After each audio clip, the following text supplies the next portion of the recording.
Chapter 279. Accompanied by a burst of laughter, a few figures filed in from outside the door. The leader was a large man with a knife scar on his face. He wore a thin shirt in the middle of winter, exposing a large portion of his chest. The black hair covering his heart was almost growing to his neck. The other people also looked quite fierce. They were all ruffians and bullies on this street. There weren't many people who didn't know them. Although they had quieted down a bit because of the government, the fear that had accumulated in their hearts for a long time could not be dispelled in a short period of time. Because they had been disturbed from watching the play, a few spectators wanted to stand up and throw out the people who didn't open their eyes.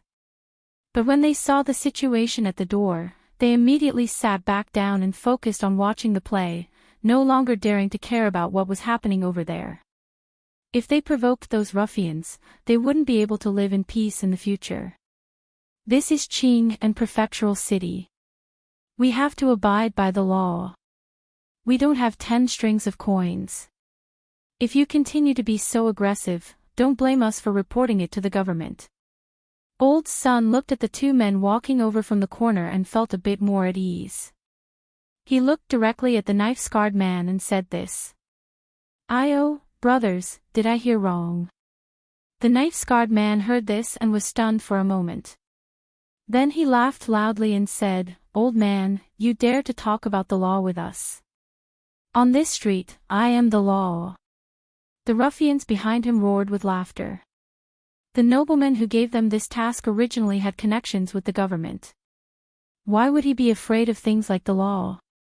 They had already arranged everything. Even if they were arrested and sent to the county government, they would have a way to get out.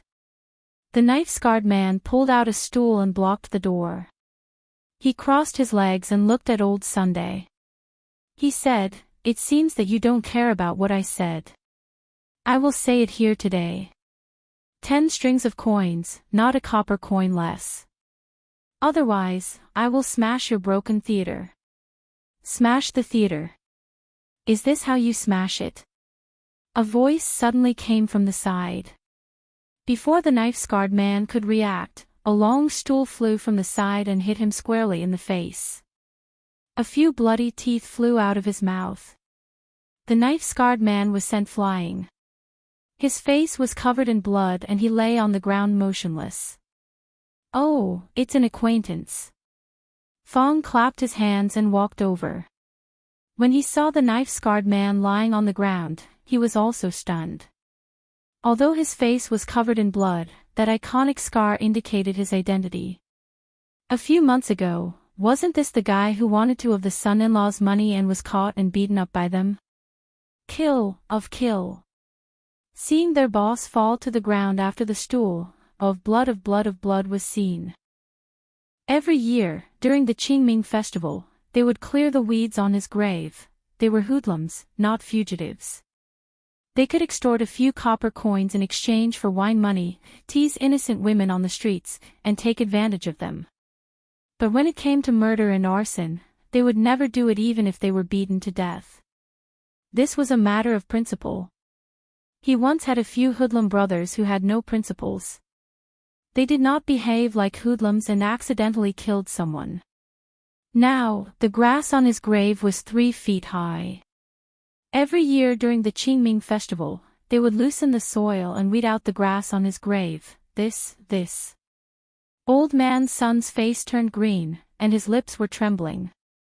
Teaching these thugs a lesson was not a big deal. How did it lead to the death of a person? This.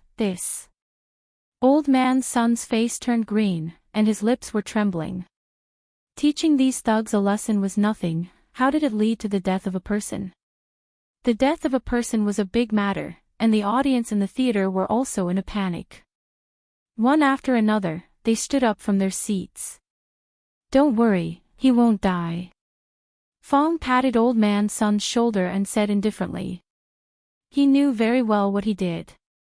At most, this guy's nose bridge was broken, and a few teeth were lost. It was not that serious. "Big brother, you died so miserably." A young man knelt on the ground with a plop, and before his tears could fall, he received a heavy kick in the chest. "This daddy is not dead yet." The knife-scarred man crawled up from the ground. In this life, he may not have experienced big wind and waves, but small wind and waves had never stopped. The scar on his face was left from when he fought with others. A mere stool was not enough to take his life. "What are you still doing? Beat him up, beat him hard. Today, this daddy will break his 2 legs." Blood flowed down from his forehead, and his eyes were blurred. He didn't recognize any acquaintances. He just wanted to break the legs of the guy who had just ambushed him, and the matter of the 10 coins was temporarily thrown to the back of his mind. Seeing that his big brother was not dead, the young man who was kicked immediately got up from the ground, rubbed his chest, and said loudly, "Didn't you hear what Big Brother said? Break their dog legs." As soon as the word "dog legs" came out, half of his teeth were gone. Fong slapped the young man's mouth, and he flew out with his teeth. Just like the knife-scarred man just now, he lay on the ground without moving. The knife-scarred man wiped the blood from his eyes, and finally saw the man standing in front of him. The fierce expression on his face disappeared, and his whole body could not help but tremble. He would never forget that vicious beating for the rest of his life. Every night, he would dream about that face and still have some lingering fear. Those people were all monsters, even more barbaric than wild beasts. If it was possible, he would never want to meet them in his life. Unfortunately, the heavens did not give them good luck. In the moment he was stunned, the brothers he brought all fell to the ground and could not get up. This was such a familiar scene. The brothers with the best skills did not have the strength to fight back against these 2 monsters. They blocked a punch, and the next moment, they were kicked to the ground. If there were constables coming at this time, this nightmare would be as complete as the last time. As if they heard the call in his heart, a few figures wearing black clothes quickly appeared in front of him. Just as he was about to cry and complain, he saw the leader of the constables walk over and greet the man with a smile. He didn't hear what they said, but soon, his brothers were chained up. After seeing the appearance of the leading constables, the knife-scarred man's 2 legs began to not listen to him. "It's better to offend the county magistrate than the king of hell," this was a sentence that everyone in the circle knew. The county magistrate naturally referred to County Magistrate Liu, and the king of hell they mentioned was also surnamed Liu. Although his name was Liu Yi, the chief constable of Anxi County government, he never showed mercy when dealing with criminals. It was said that during this period of time, the screams in the county government prison could be heard outside the county government. If they fell into his hands, it was really no different from going to hell. "You arrested the wrong person, you arrested the wrong person. You can't do this, it's him who beat people, it's him. You can't arrest me, I know Magistrate Wang, I know Magistrate Wang." When the knife-scarred man was dragged away by the constables, he cried with snot and tears. Seeing King of Hell, Liu turned around and smiled at him. He immediately rolled his eyes and fainted. The troublemakers were all taken away by the constables, and no one was killed, so the onlookers were relieved and went on with their business. The constables of the county government were obviously more dedicated than before, and they wouldn't help those ruffians to bully good people, which was a good thing. Those bastards who only knew how to bully people should be chained and locked up in the prison, never to be let out again. Seeing those ruffians being dragged away by the constables, Oldman's son was a little dumbfounded. Are they still the constables of the county government? They didn't ask the reason at all, but chained them and left. It seems that those ruffians will suffer a lot. When did the constables of the county government start to do good things?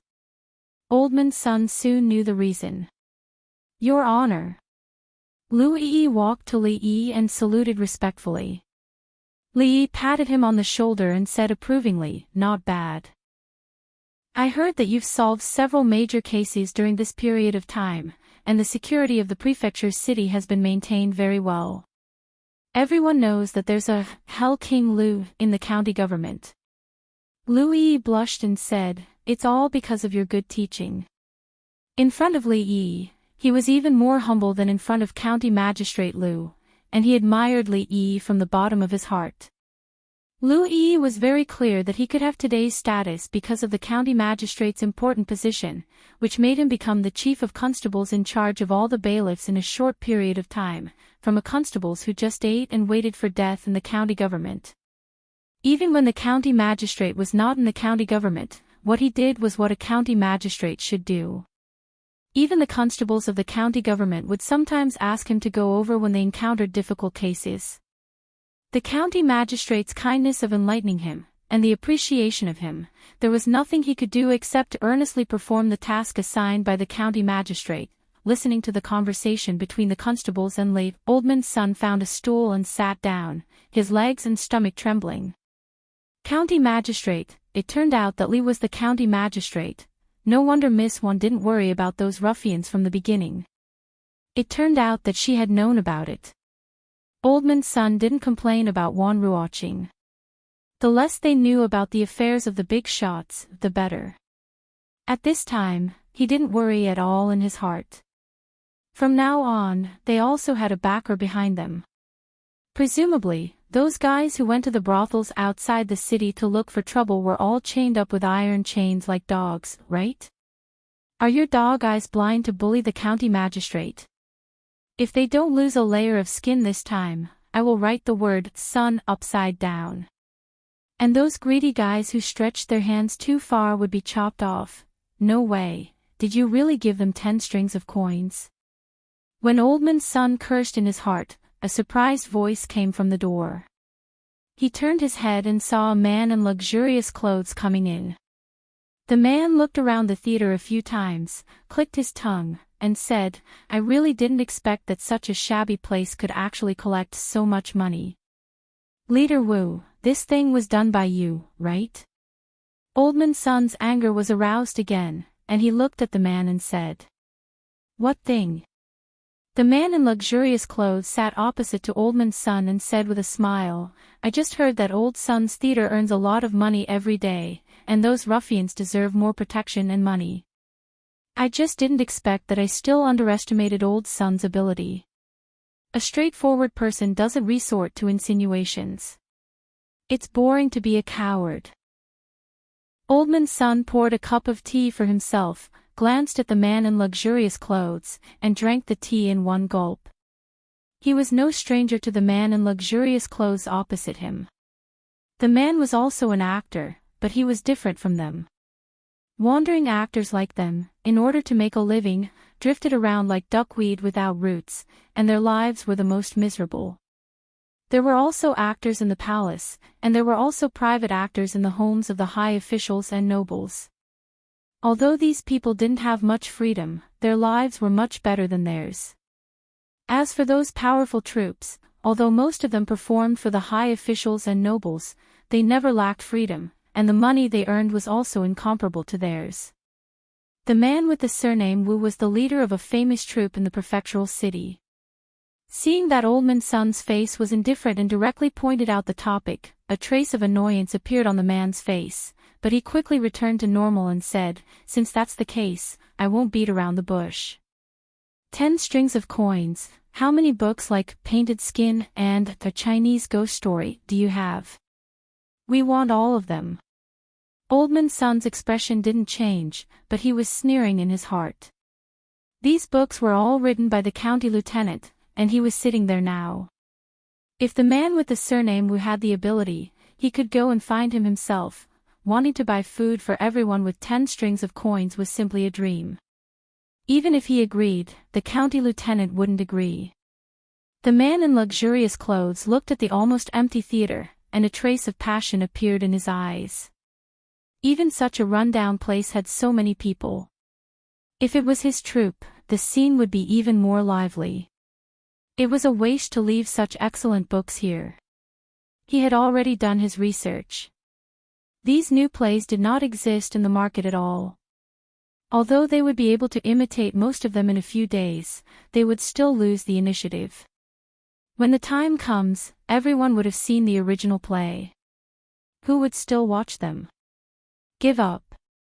Don't mention 10 strings of coins, even if it's 100 strings of coins, we won't sell it.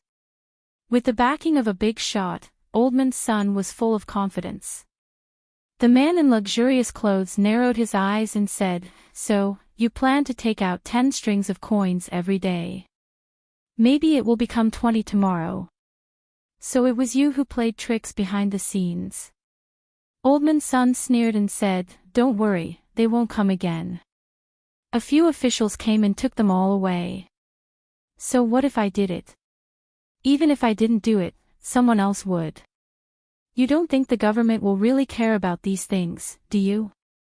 The man in luxurious clothes looked at him mockingly and said, "You refuse a toast only to be forced to drink a forfeit. I hope you can still stand here when you see them tomorrow." After the man in luxurious clothes finished speaking, he suddenly felt a chill on his neck. An iron chain was hung on his neck. The constable locked the chain and said lightly, "Since it was done by you, it's easy. Come with me." Louis's words were cold, without a trace of emotion. Chapter 280. There were only 3 days left until the end of the year. The closer it was to the new year, the easier it was for something to happen. The commoners in the prefectural city had already seen several groups of people with iron chains around their necks. They were all arrested and about to be dragged away. They were all familiar faces.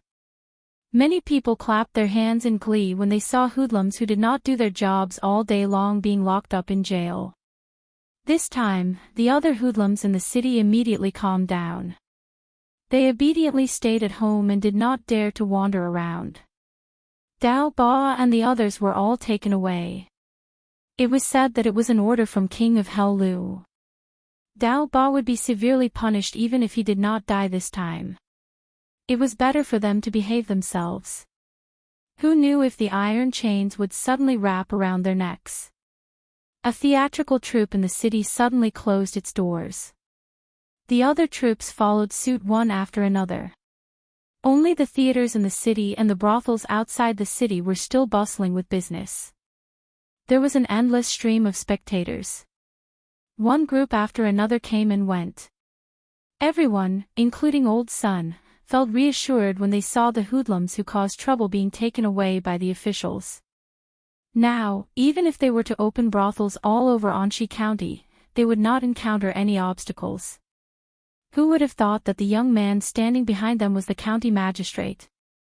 Which hoodlum would dare to be reckless? Li Yi only asked the constables in charge of this street to pay more attention to this place. From today onwards, Old Sun and the others would most likely not encounter any obstacles. Perhaps it was because it was the new year, they did not see the young girl who had become their disciple these few days. Recently, it was a busy time for the women and children. They cleaned up the dust, said goodbye to the old and welcomed the new, and used flour to make all kinds of shapes. On the 30th day of the new year, the residence was already decorated with lanterns and colored banners. Regardless of ancient times or modern times, the new year was the most important festival of the year. On the night of the new year, the family could gather together for a reunion dinner. This meant that the family would still have a surplus at the end of the year. It was the happiest and most satisfying thing. Today was a special day. The streets in the city were not very lively.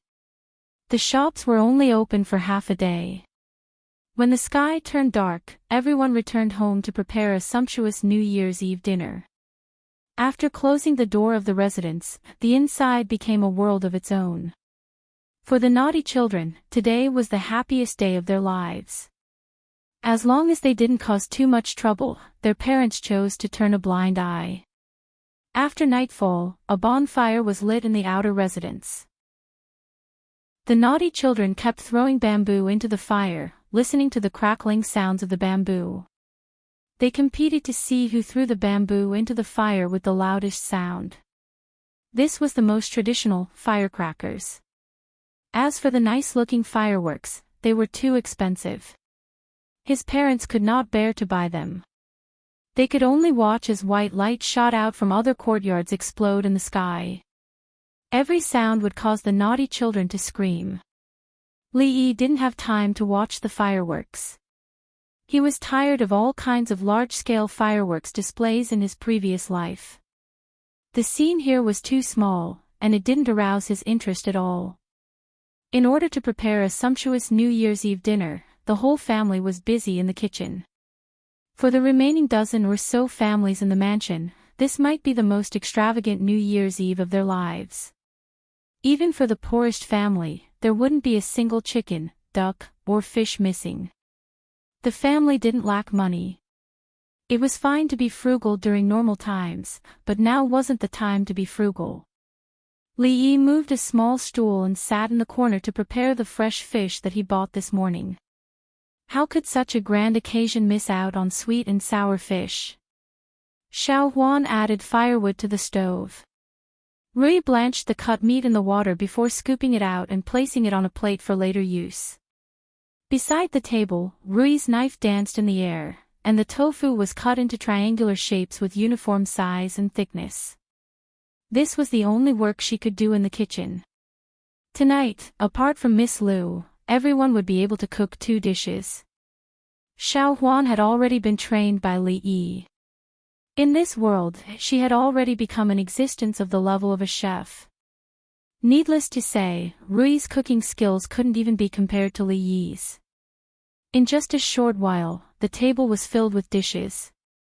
In the past, it was Xiao Huan or Rui who cooked. Li Yi and Rui only needed to move their mouths. Perhaps it was because the 3 people in the family were cooking and she was the only one standing at the side waiting for dinner. Mississippi Liu insisted on showing off her cooking skills. In the end, there was a plate of black substance in the middle of the table of delicious dishes. Li Yi found it hard to imagine that the black substance was Liu Rui's fried chicken chops. She had clearly covered the chicken in flour and fried it in oil before scooping it out. Such a simple procedure had resulted in such a product when it came to Liu Rui. Li Yi picked up the chopsticks and praised Rui's soup. The heat was just right. Xiao Huan's cooking skills had improved again, but she was unwilling to touch the charred substance. Try the dishes I cooked. Mississippi Liu picked up a piece of chicken chops and put it in Xiao Huan's bowl. Her eyes were fixed on him. Xiao Huan's pretty face turned pale. The thing she worried about the most had happened. She ran away quickly with the excuse of stomachache. Seeing that Rui's eyes were already looking at him, Li Yi's expression changed. Before he could react, there was an extra piece of black substance in his bowl. Mississippi Liu obviously didn't intend to let him go. It was her first time to cook. If he disgraced her this time, she might take revenge on him next time. Weighing the pros and cons, he felt that it was nothing to eat a little charred food. Eating charred food could make him rich. This was the principle his grandma told him when he was a child. Although it had never worked, maybe it would work here. A good fried chicken chops tasted like charred food. Li Yi had a new evaluation of Mississippi Liu's cooking skills. Such a girl could only be married in the future.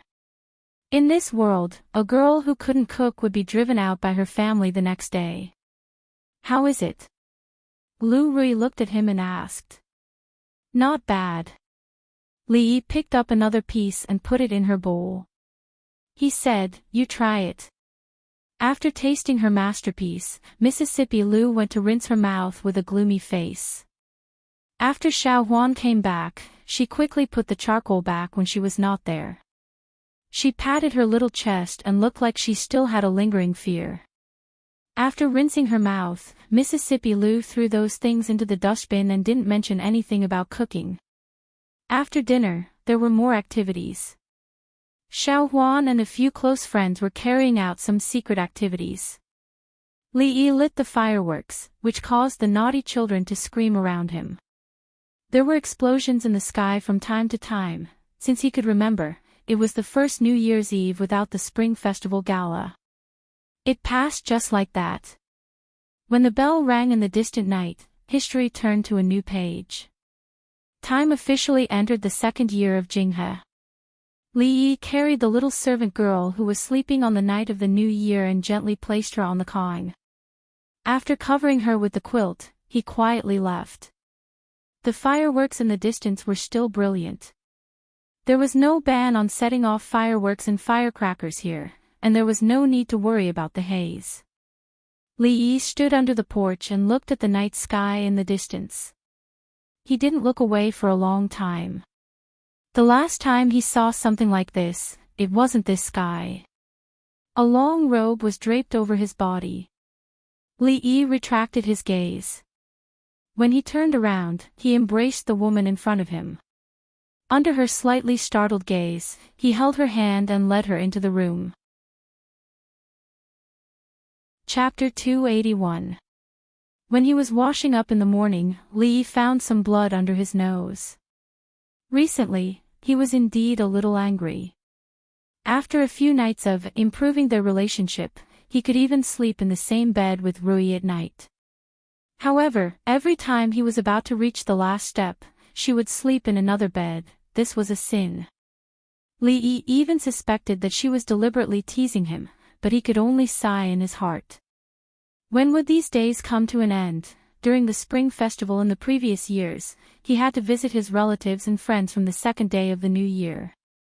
He had to give money to the younger generation until his hands were tired. This year, he didn't have to go through this process. He came here alone. Although he was from the Li family village, he didn't remember the past. It was not an exaggeration to say that he was unfamiliar with the place and didn't have any sense of belonging there. Rui also didn't have any relatives here, so he spent the spring festival very leisurely.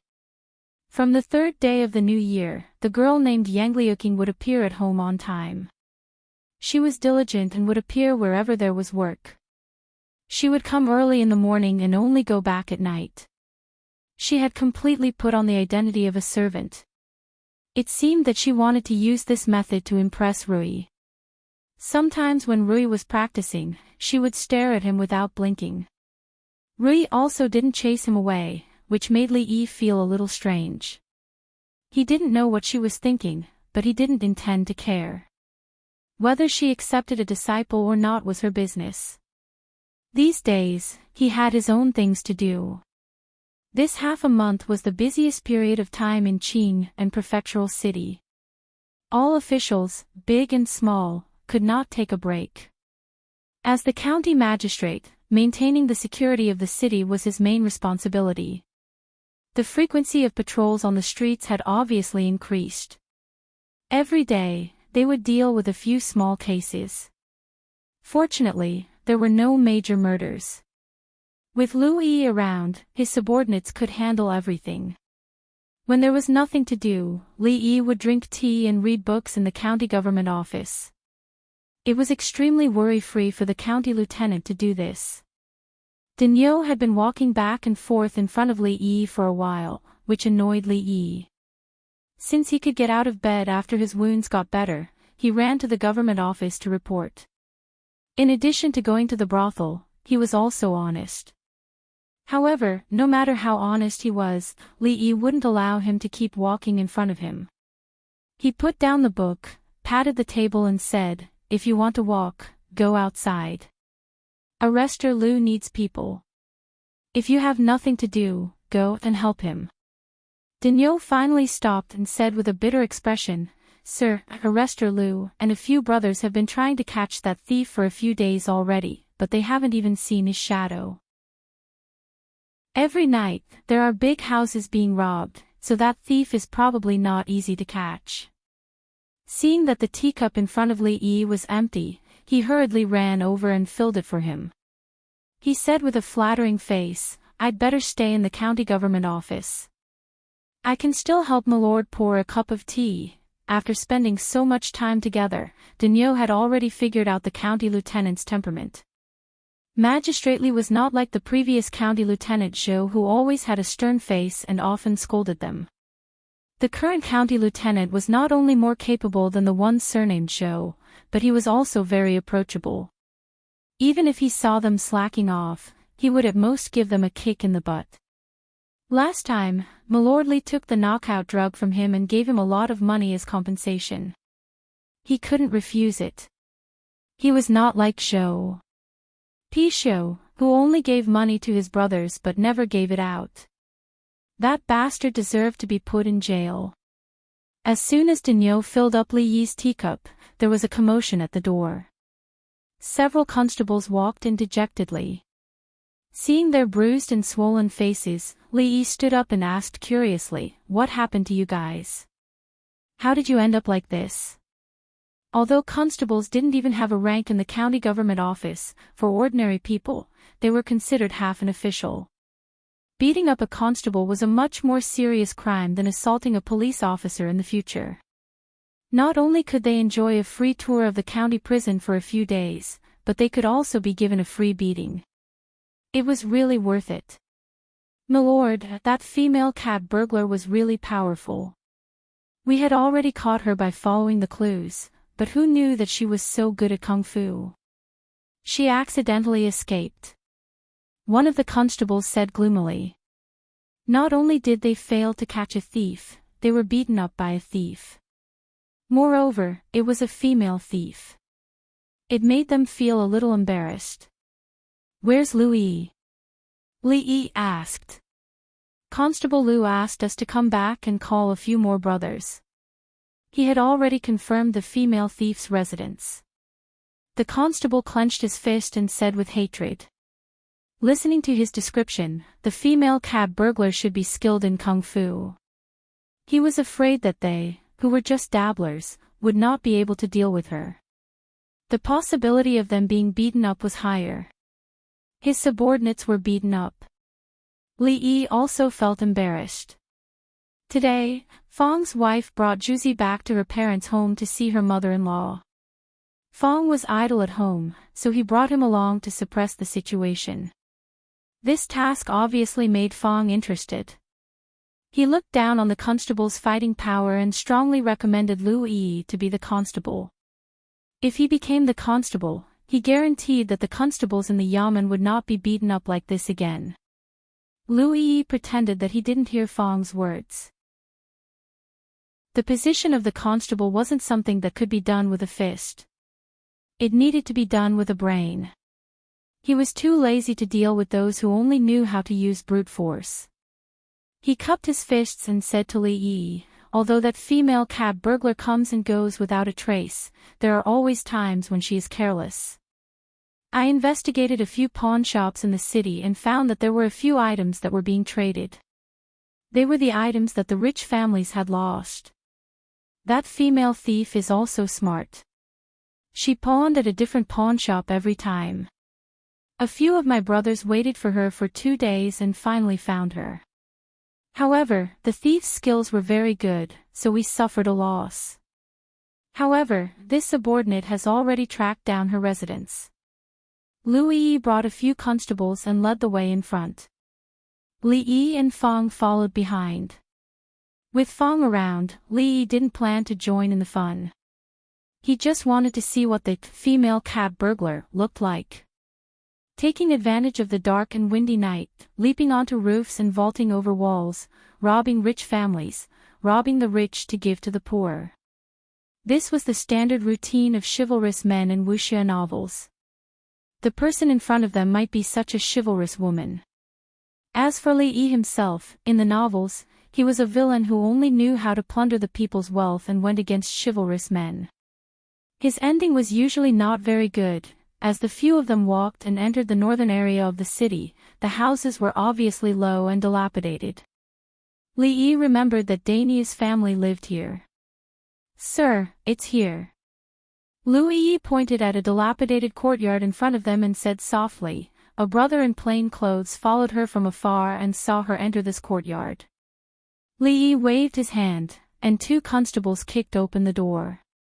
The constables immediately rushed in, unsheathed their weapons, and looked at the courtyard vigilantly. After all, she had suffered a great loss at the hands of the female cat burglar. No one would look down on her just because she was a woman. In the courtyard, more than 10 children were gathered together, holding buns in their hands and chewing on them. Seeing so many constables coming in, a 7 or 8-year-old girl was shocked and accidentally dropped the bun on the ground. After being stunned for a moment, she immediately picked it up and hid it behind her clothes. "Hey, female thief, you are already surrounded by us. Hurry up and surrender."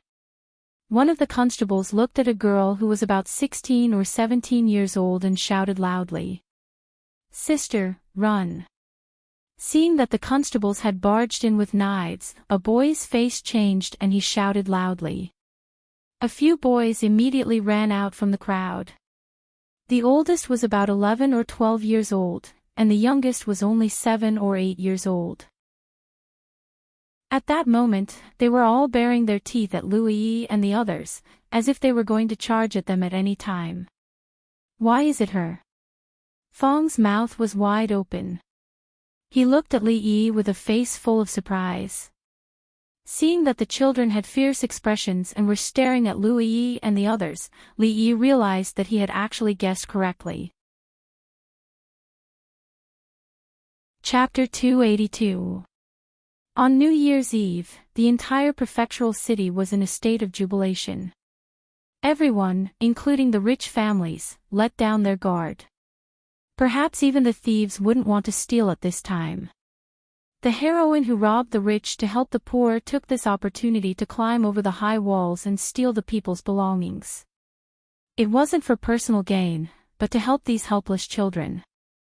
When she pawned the belongings, she had to be careful not to be discovered by the dog official and his henchmen. If something happened to her, the children would have to beg outside. It was obvious that she had made a mistake in the end, and the dog official led a group of constables to chase her here. Li Yi felt that he was the dog official in the story. It couldn't be more appropriate. No wonder he hadn't seen Yang Liuqing for 2 days.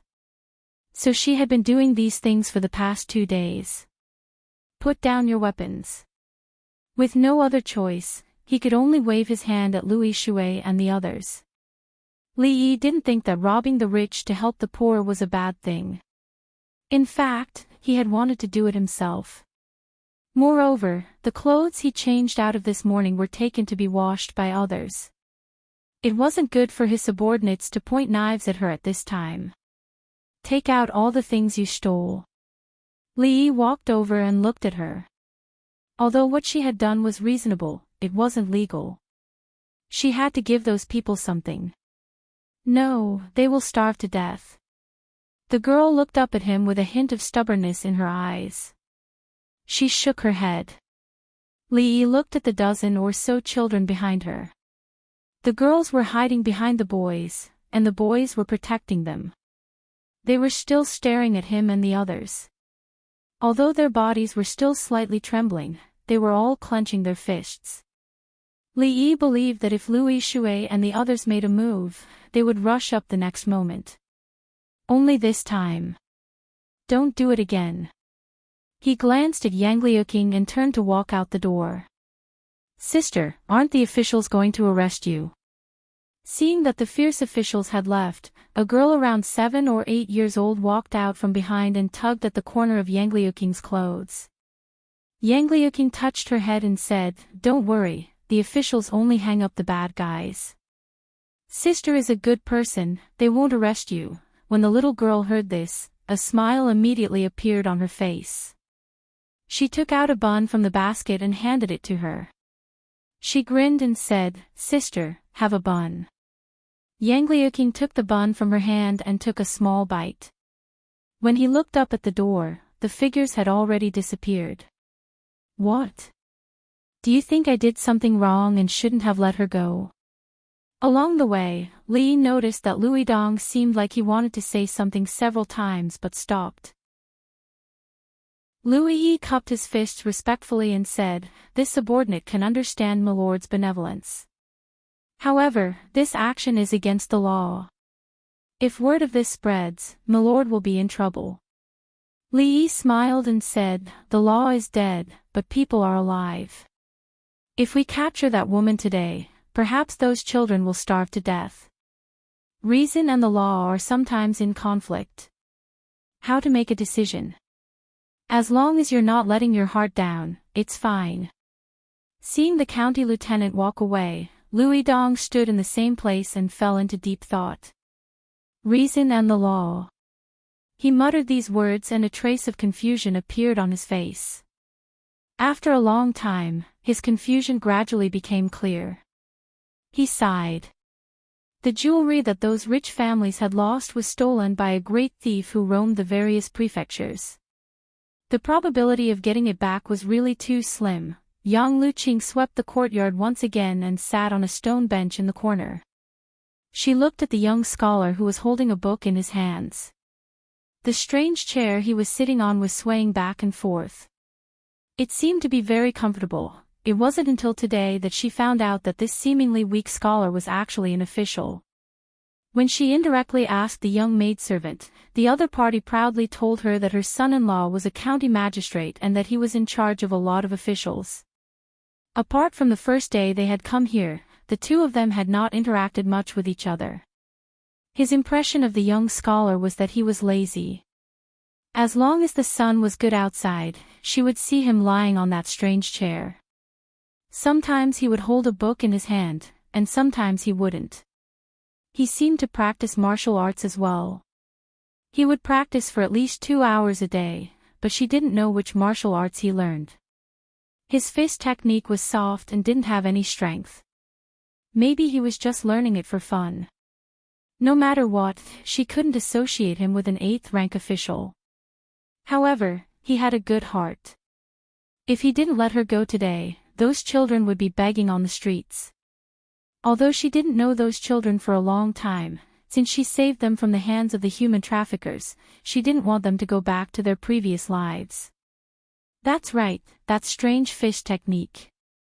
Her future master would sometimes practice it, and he never avoided her. She really couldn't understand why she was so good at martial arts when she was the same age as her. She must be her disciple. If she could learn her skills, she should be able to take revenge, right? Li Yi put down the book and looked back. That girl was in a daze again. He didn't expect that she was the female cat burglar. He heard that a lot of rich families in the city had been robbed. At night, when he saw a woman in white flying around on the roofs, he would kneel down and beg, "Ghost, spare me, those children were orphans." In this era, there were no orphanages. If it wasn't for Yang Liuqing, they could only beg on the streets. The possibility of starving to death was very high, especially during the winter. This kind of thing was not uncommon. He couldn't let her keep robbing rich families. There would be a day when she would be exposed. If he could find some work for them so that they could support themselves, it would be considered a good deed. When the sky gradually darkened, another day had passed. Yang Liuqing came out of the big house. When he was thinking about the 2 moves that he learned today, he heard footsteps behind him. "Master." She turned her head. When she saw the young scholar, she hurriedly bowed. Li Yi waved his hand and said, "After buying a place for them to live, there's not much left. If we use it sparingly, it should last for a month. If they are willing, we can let a few older people work in the theater, such as assistants. You know the theater, right? Cleaning the tables and sweeping the floor, doing some light work. They should be able to support themselves. If they are willing, they can let a few of the older ones work in the theater as assistants. You know the theater, right? Cleaning the tables, sweeping the floor, and doing some light work. They should be able to support themselves." Li Yi nodded. "Chongping Street Theater. Just say that it's my idea. They will help you arrange it." Li Yi nodded. "Chongping Street Theater. Just say that it's my idea. They will help you arrange it." Joy appeared on Yang Liuqing's face. When he was about to thank him, several figures came over. Li Yi planned to go home and hide for a while. He didn't know how far Li Xian's airplane research had progressed, and whether he had used the Kongming lantern to take the dog into the sky. Based on the current conditions, without the right materials, the hot air balloon thing couldn't be realized. Even if he asked him, it would be useless. I'm leaving. Unexpectedly, Li Xian didn't come to ask him how to fly into the sky. Instead, he went straight to the point, with a dispirited look on his face.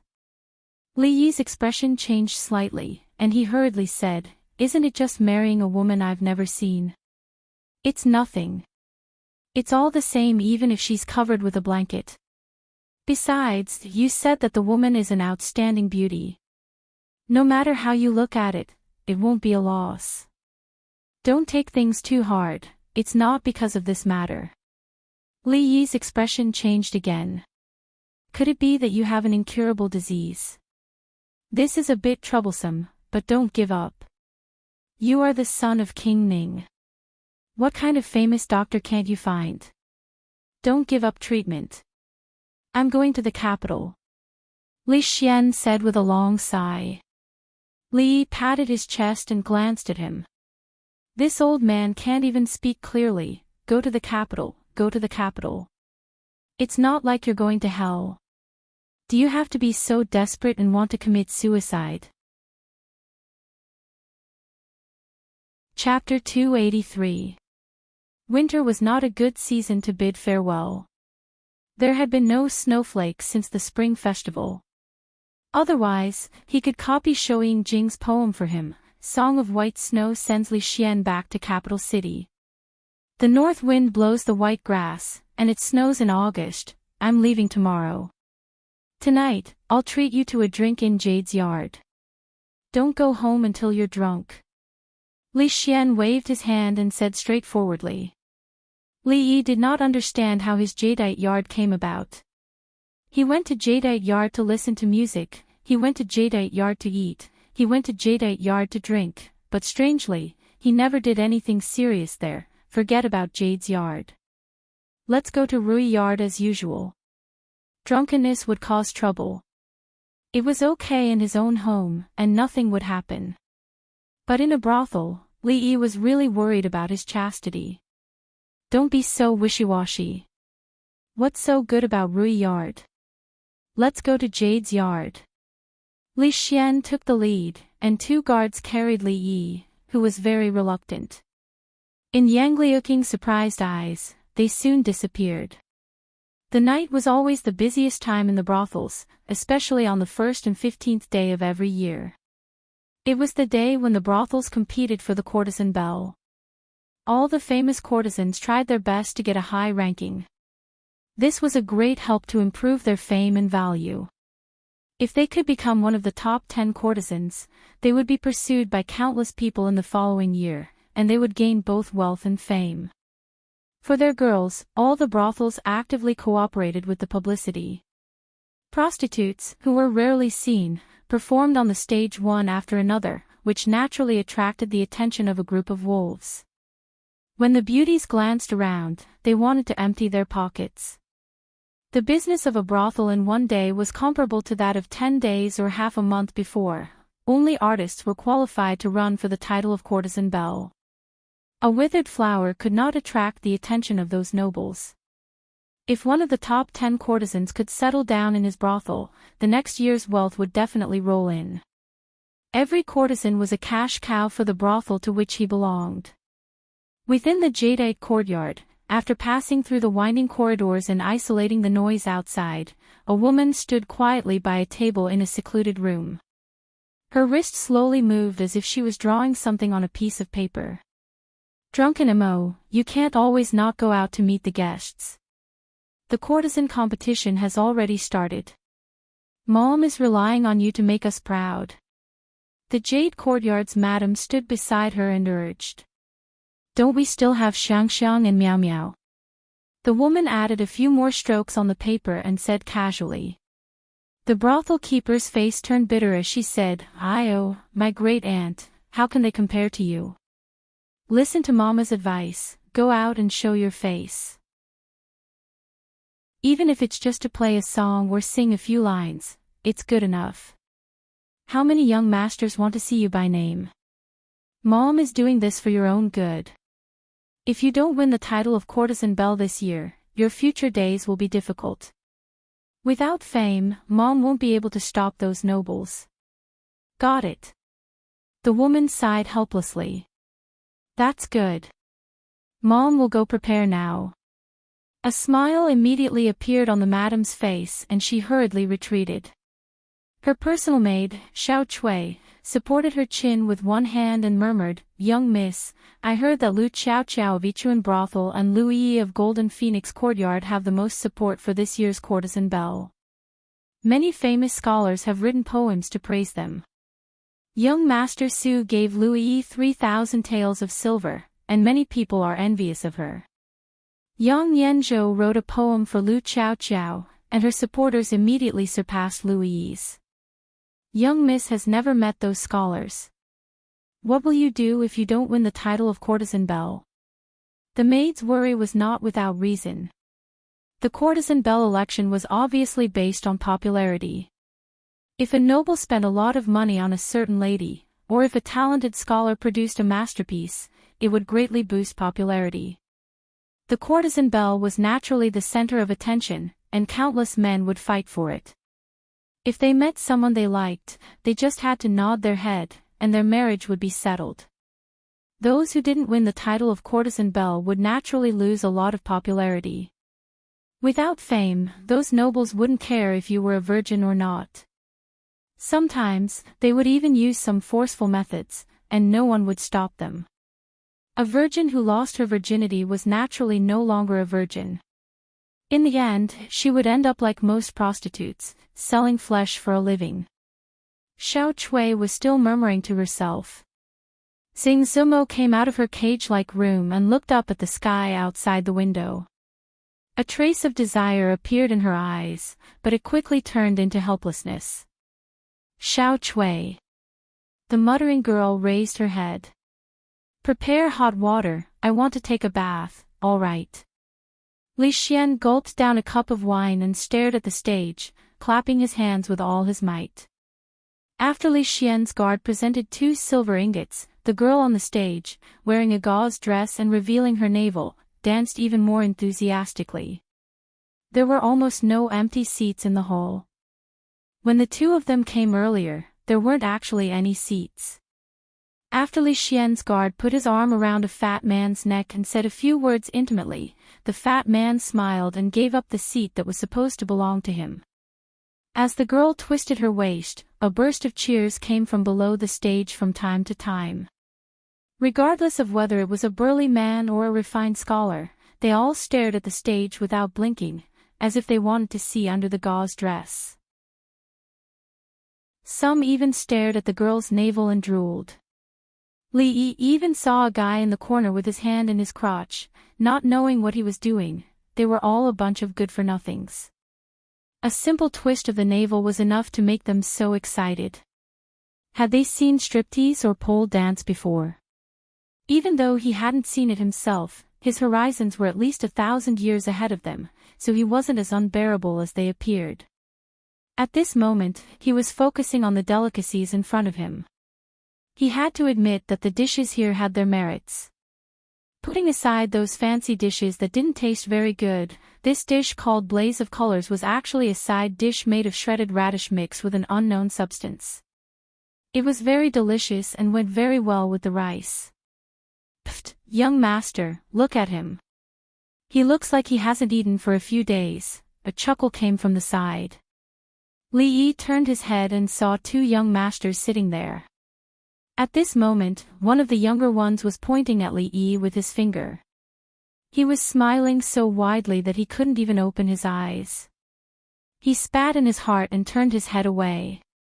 A grown man actually covered his mouth when he was laughing. Perhaps he had some special fetish. If he looked at him any longer, he wouldn't be able to eat anymore. Don't be rude. Seeing the other handsome young master gently open his hand, the action of a grown man was actually very seductive. Li Yi felt even more disgusted. He couldn't help but move a little to the side to avoid being affected by these 2 traps. Chapter 284. Young master, that person looks so familiar. I seem to have seen him somewhere. Li Yi didn't want to pay attention to the 2 effeminate young men, but the guy who laughed at him just now said again. He couldn't help but turn his head to look at them. They were very strange faces, and he was sure that he had never seen them before. The two young men were very handsome. Li Yi looked at them again, and then he immediately shivered. He actually felt that these two guys were good-looking just now. Bah, they were just sissies. Not only did they look like a sissy, but they also talked like a sissy. He made a face at the guy who pointed at him, and continued to fight with the food in front of him. Poof! The young man who had just taken a sip of tea next to him and had not had time to swallow it saw his face. He couldn't help but spit out the tea in his mouth and hurriedly took out a handkerchief to wipe his mouth. Li Yi, who inadvertently caught a glimpse of this scene, immediately felt a chill in his heart. Seeing a beautiful sissy wiping the corners of his mouth with a handkerchief, no matter how delicious the food was, he couldn't eat anymore. Who would carry a handkerchief with them? However, what made him feel strange was how the two little submissives came together. After all, two tigers cannot live in the same mountain. How could a table accommodate two sissy? For the sake of what he had just eaten, Li Yi decided to turn his back to them and sat next to them. Your wife is strict. You have never seen such a scene, have you? Li Xian saw Li Yi change to a seat with a wide view, facing the dancers on the stage, and his face showed a little complacency. Li Yi curled his lips disdainfully. When he secretly watched the Japanese bisexual, he didn't know where this guy was. It was a big scene to show his belly button. If he saw the striptease of the future, he would have a nosebleed.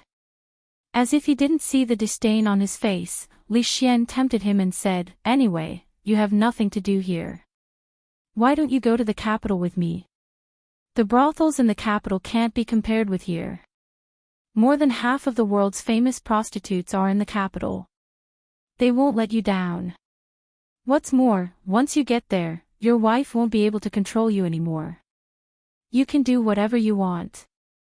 Li Xian tried to use this matter to tempt Li Yi. He went to the capital alone, and he didn't know when he would return. Without Li Yi, when his research encountered difficulties, he might not be able to get any inspiration, and it might be put on hold indefinitely. Bah! It seemed that Li Xian's grimace had made the handsome boy next to him feel dissatisfied with Li Yi. When he heard Li Xian talk about brothels and famous prostitutes in the capital, he secretly spat and showed an incomparably disdainful expression. Forget it. I plan to spend the rest of my life in Qing and Prefecture. I have no intention of going to the capital. I wish you all the best. Li Yi raised his cup and drained it in one gulp. Li Xian was very disappointed with his refusal.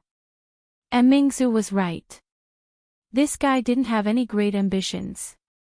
No matter what kind of temptation he used, it was of no use. He didn't know if Uncle Huang had any other reason for summoning him to the capital other than to complete the wedding. Although the capital was good, it was still more comfortable in Qing and Prefecture. Hey, you two little brothers, you look unfamiliar. You're not regulars here, are you? The handsome boy was looking at Li Yi and Li Xian with a disdainful expression. He thought to himself that these two looked talented on the outside, but their hearts were so unbearable. Suddenly, a figure appeared beside him. When he turned his head, he saw a large man sitting next to him. There was a smoky smell on his body, and he quickly moved to the side. It's the first time I've seen the two of you, but I feel like I've known you for a long time. I wonder what your names are. The large man smiled and reached out to touch the boy's hand on the table. What are you doing? The handsome boy jumped in fright and immediately jumped away from his seat. He looked to his companion beside him for help. Young master, Li Yi actually saw a trace of lust in the large man's eyes. That's right, it was lust.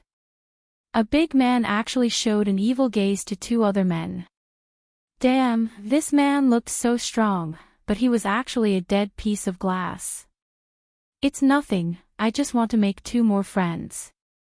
The smile on the man's face became even wider. As he spoke, he reached out to touch the other person's cheek. "Please conduct yourself." The young man immediately stood up and said with a livid face. The attention of the surrounding people was originally focused on the increasingly enchanting dancers on the stage. Suddenly, they heard a reprimand and all turned their heads. "Why is it him? This guy is here to look for those handsome young masters again." It's a pity for those two handsome young masters. The crowd was clearly very familiar with this large man. Their faces all showed disgust. Some people even moved away to keep a sufficient distance from him. The large man's eyes narrowed. He looked at the two people and said, "It's just to make friends, you don't have to go so far. Young master, let's go." The handsome boy pulled the young man's hand and said in a low voice with a pale face. Looking at the unfriendly large man, the young man's face also turned pale. He somewhat regretted sneaking out tonight. Just as he was about to pull the boy away, the large man sneered and blocked in front of them. He said, "The fun has just begun, don't be in such a hurry to leave." Li sighed and planned to stand up. He didn't have a good impression of the two sissies. He didn't discriminate against the large man's fetish. However, this kind of thing was about mutual consent. There was no point in forcing or threatening them. As the county lieutenant of this county, since he encountered this kind of thing, he couldn't just stand by and watch. However, the human feelings of this era were far from as indifferent as the future. There was no lack of heroes who would pull out their swords to help when seeing injustice. His Highness, who always had a strong sense of justice, was clearly such a hero. "Scram, don't disturb this young master's mood." Li Xian's method was simple and crude. He stood in between the large man and the two people with a disdainful expression. He acted like a spoiled brat to the extreme. A few guards already followed him.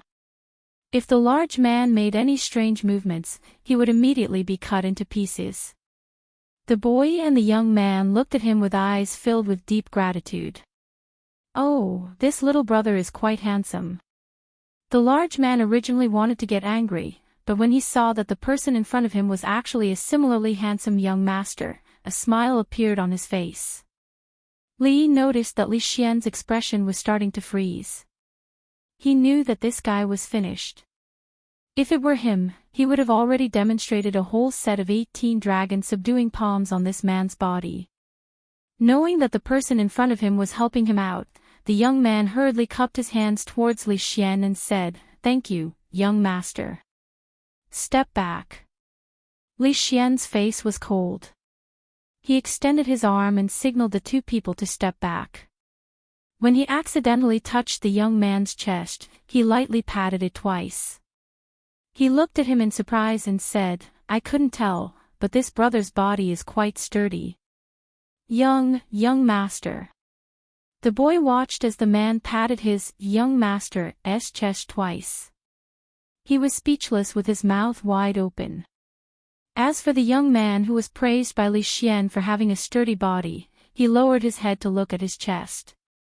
After a moment of shock, he raised his head to look at Li Xian in disbelief. His face was already completely red. Li Xian no longer cared about the young man. He turned around and looked coldly at the large man. He said indifferently, "Drag him out." These days, he had accumulated a lot of resentment in his heart. It was time to vent it.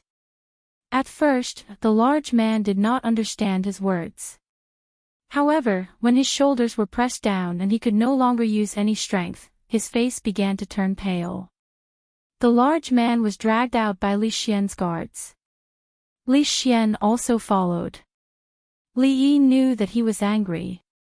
This man had appeared at the right time. As for the two young men, they were still standing in the same place in a daze. It was unknown if they were frightened, but they did not move at all. The situation here only attracted the attention of a small number of people. When a deafening cheer came from the scene, everyone's eyes were attracted by the dancer on the stage. Li Yi also turned his head to take a look. He found that she had actually pulled off the light gauze covering her body, revealing two smooth jade arms. She only wore a tube top, revealing her two voluptuous breasts. From time to time, her jade legs would poke out of her skirt, causing a group of wolves to howl, so this was the erotic dance in the brothel. Li Yi took a glance and lost interest. He planned to go out and take a look. He stood up from his seat. When he saw Yang Liuqing and another figure appear at the door, he suddenly stopped and his expression changed. Chapter 285. Master, the jadeite courtyard they mentioned just now should be here. Yang Liuqing raised his head, looked at the horizontal board above, and asked tentatively, should we go in and look for it? Standing at the door, they saw a scantily dressed woman flirting on the stage, and the men below the stage were making a fool of themselves. Lu Rui frowned. How could a decent woman go to such a place? She turned her head, looked to the side, and walked straight over. Seeing that she didn't correct her master just now, Yang Liuqing was secretly happy and followed her closely. A scream came from the corner not far away. Several figures surrounded the corner, and the scream was extremely shrill and tragic. After a while, Li Xian walked out from inside with a satisfied face. He stretched his muscles and felt that his whole body was extremely comfortable, and his mood immediately became much better. He let out a long sigh of relief, and when he looked up, he saw two pairs of unkind eyes. He blinked his eyes and said naturally, "What a coincidence, ladies." Li Yi found that nothing good would happen when he met Li Xian, especially when he was dragged to the jadeite courtyard. Rui was at the door, and going out now was no different from courting death. If she caught him going to the brothel to watch erotic dances, he would have no place to hide his face in the future. He slipped away from the table with his waist bent. He couldn't go to the front door, so he quietly went around to the back. When he saw a small door, he quickly went in. Not long after, several young childs swaggered into the jadeite courtyard. A handsome, fair-faced young man shook his folding fan, glanced around the hall, and shook his head, no. Another young child immediately looked at the young man in the front. Li Xian also looked confused. He pointed to a table that had been occupied by someone and said, "It's impossible. He was here just now." He looked back at the guards and asked, "You guys, did you see him go out just now?" "No." The guards shook their heads. The young man weighed the folding fan in his hand and said indifferently, "Go in and look for it." The dance on the stage had obviously reached the most intense and exciting time, and the dancers' movements were more open and bold. Shameless. The handsome young man's face turned red with just one glance, and he secretly spat. When he turned around and saw that the young man's face was also a little red, his heart calmed down a lot, but he no longer dared to look at the stage. Damn it, don't tell me there's no back door in this jade courtyard. Who knew how many corridors, how many moon gates, and how many twists and turns he actually returned to the starting point. He planned to sneak over to see if Rui had left.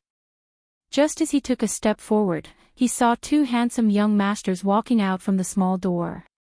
When he took a closer look, he realized that they were not handsome young masters at all. They were Lu Rui and Yang Liuqing disguised as men. Others might not be able to recognize them easily if they changed their clothes and tied up their hair, but how could Li Yi not recognize them after getting along with them for so long? There was still a distance to the nearest moon gate. It was definitely too late to retreat, and it was a dead end to go forward. Li Yi wished he could use the earth-burrowing technique at this time. Squeak. The door next to him opened a gap, like a strong light in the darkness. After being startled for a moment, Li Yi stepped in without any hesitation. When the two handsome young masters looked over, there was no one in the courtyard. "Ah, who are you? Get out quickly." A panicked voice sounded in his ear, and a girl in a green shirt screamed and wanted to push him out of the door. The tigress was right outside, and only a fool would go out at this time. Of course, the girl's strength was no match for Li Yi. She stood still and said, "Sorry, I didn't mean to offend you. I just want to hide here for a while, please." Li Yi stopped halfway through his sentence and couldn't continue. Because in the room, other than him and the girl, there was another person. Facing him was a moon gate, and inside the moon gate was a bed. There was a large bathtub beside the bed, and a girl stood next to the bathtub. She was naked, and there were still many water droplets on her. She must have just come out of the bath. Everything was in one glance, everything was in one glance. At this moment, Li Yi seemed to see the most perfect work of art created by the heavens. His mind was blank, and he couldn't hear the servant girl's screams anymore. The sounds of the outside world also gradually disappeared. Only the figure in front of him became clearer and clearer. "Have you seen enough?" A cold voice came over, and there was an irrepressible anger in the voice. He was pulled back to reality by this voice. Regardless of whether he had seen enough or not, the most important thing to do at this time was to immediately turn around. Li Yi faced the door, and there was a rustling sound behind him. The girl in a green shirt opposite him looked at him as if there was a flame burning in her eyes. Li Yi sighed in his heart. He had really offended her this time. "I think I saw him go in just now." A clear voice came from outside the door, and there was a knock on the door. Li Yi's expression changed again. Yang Liuqing knocked on the door, and a moment later, the door opened. A girl in a green shirt stuck her head out and asked, "Who are you people? Is Li Yi inside?" Li Xian was the first to ask. The girl nodded and said, "Li is discussing painting techniques with my Mississippi." "Are you friends of Li?" When Li Xian and the other two walked into the room, they saw Li Yi standing next to the table, and it seemed like he was painting. A young girl stood next to him and looked at him attentively. The two of them were dressed neatly and did not look messy at all. It did not seem like they were doing something dirty. Lu Rui's gaze swept around the room. The room was not big, and it was filled with a faint fragrance. It was not bedtime yet, so it was a bit strange to put down the curtain on the moon door. However, it was normal for outsiders to enter a woman's boudoir. "Look here, as long as you make a small adjustment to the proportion, the three-dimensional feeling will be greatly enhanced. When you usually paint, you have to pay attention to the changes in the proportion." Li Yi told Xing Zumo the technique of three-dimensional painting with a serious expression. He turned around and saw Li Xian. He asked curiously, "Why are you back again?" He then looked at the two people next to Li Xian. After a moment of shock, his face showed an extremely shocked expression. "Rui, you too." The brothel keeper rushed in from outside and was stunned to see so many people in the room. She quickly recovered and walked to Xing Zumo and said, "Zumo, get ready. It's time for you to go on stage." "Sorry, please excuse me." Xing Zumo smiled apologetically at them and said to the girl in green, "Xiao Chui, help me entertain these guests." "Yes, miss," the girl said obediently. Xing Zumo walked out of the room. The girl turned around and said, "Guests, why don't you wait here for a moment? Miss will be back in half an hour at most. No need to trouble yourself." Li Yi waved his hand and turned to Li Xian. "I happened to meet Miss Sumo and discussed painting skills with her. Since Miss Sumo has something to do, let's go back." "Let's go." Li Xian waved his hand. He had just beaten up the man and vented his anger. Since there was no big news, he had no intention of staying here. "What's the hurry? Since we are here, let's watch for a while before leaving. This is my first time in a brothel. I won't have this opportunity in the future." Lu Rui looked at Li Yi with a meaningful look and said lightly, "No, it's improper for a woman to go to a brothel." Li Yi refused without even thinking about it. Bringing his sister-in-law to a brothel, what the F*** was that? Chapter 286. It turned out that Mississippi Lou shouldn't be restricted by the demands of secular women. She wasn't asking for Li Yi's opinion when she said that she wanted to visit a brothel. She was just announcing it. With one hand behind his back and the other waving a folding fan, the temperament of an elegant young master was undoubtedly revealed. Looking at the flirtatious glances of the brothel girls, Li Yi really wanted to yell, "Are you guys blind? Changing clothes and hairstyles and you can't even recognize the gender." In the past, he thought that it was bullshit to disguise a woman as a man in TV dramas. As long as one wasn't blind, they would be able to see it. Now, it seemed that he had wronged the scriptwriter. "Young masters, are there any girls that catch your eye? I'll arrange them for you right away." The brothel keeper ran over enthusiastically and glanced at Lu Rui and Yang Liuqing with a strange look. She said to Li Xian with a face full of smiles. With her sharp eyes, how could she not see that there were actually two girls over there? However, this young master Li used to be a regular customer here. He often came to Zui Mo's concert and was generous. He left a deep impression on her after listening to the song. "Just arrange a good seat. You don't have to worry about the rest." Li Yi waved his hand and said. The brothel keeper knew the rules of this Li in front of her. She ordered someone to clean up an excellent seat on the second floor and immediately brought them over. As for the original customers, she naturally found an excuse to send them away. Seeing Li Yi glaring at him with dissatisfaction, Li Xian made an innocent expression, meaning that this matter had nothing to do with him. Not knowing what kind of tricks Mississippi Lou was going to play, Li Yi couldn't just leave. He simply sat there openly. The brothel keeper was quite good at doing things. The position of this cubicle was very good. It had a wide field of view and could see the whole stage. There were many cubicles like this. The outside was blocked by a bead curtain, so the situation inside couldn't be seen clearly. However, the stage could be seen clearly from the inside. Li Xian casually sat on the chair and crossed his legs, looking very relaxed and content. Yang Luqing had never been to a brothel before, so she was very curious about everything here. Occasionally, she would see women nestled in the arms of those men in the cubicles on the opposite side, and when they were being groped by those men, her face would turn red, and she would not look anymore. Lu Rui seemed to be addicted to playing the role of a handsome young master.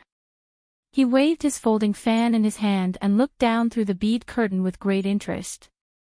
Ever since the woman in the room came out, the crowd seemed to be boiling.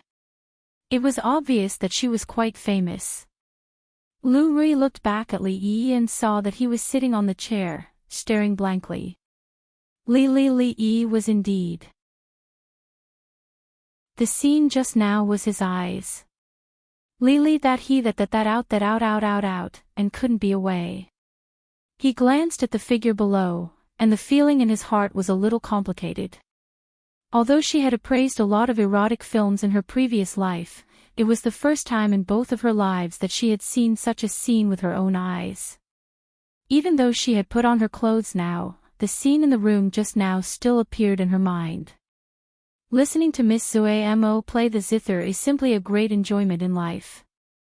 Although Miss Zui Mo is proficient in zither, chess, calligraphy, and painting, the most amazing thing is her painting skills. Many people want to have a painting, and Miss Zui Mo never shows her paintings to others easily. Although it is impossible for her to get the first place in the top 10 courtesans this time, there will definitely be a place for her. Although he couldn't see the specific situation in the surrounding cubicles, the sound could be heard. Li Yi took a deep breath, picked up the tea on the table, and took a sip, forcing the scene just now out of his mind. The woman could forget this matter very quickly, as if nothing had happened, and he was not petty. Li Yi didn't know that in the gauze tent, Tsing Zumo's expression was calm, but the slight rise and fall of her chest and crimson neck showed that her heart was not as calm as Li Yi thought. It was nothing more than being born in such an environment. She had long been used to hiding her emotions. On the surface, nothing could be seen, but the waves in her heart could not be suppressed.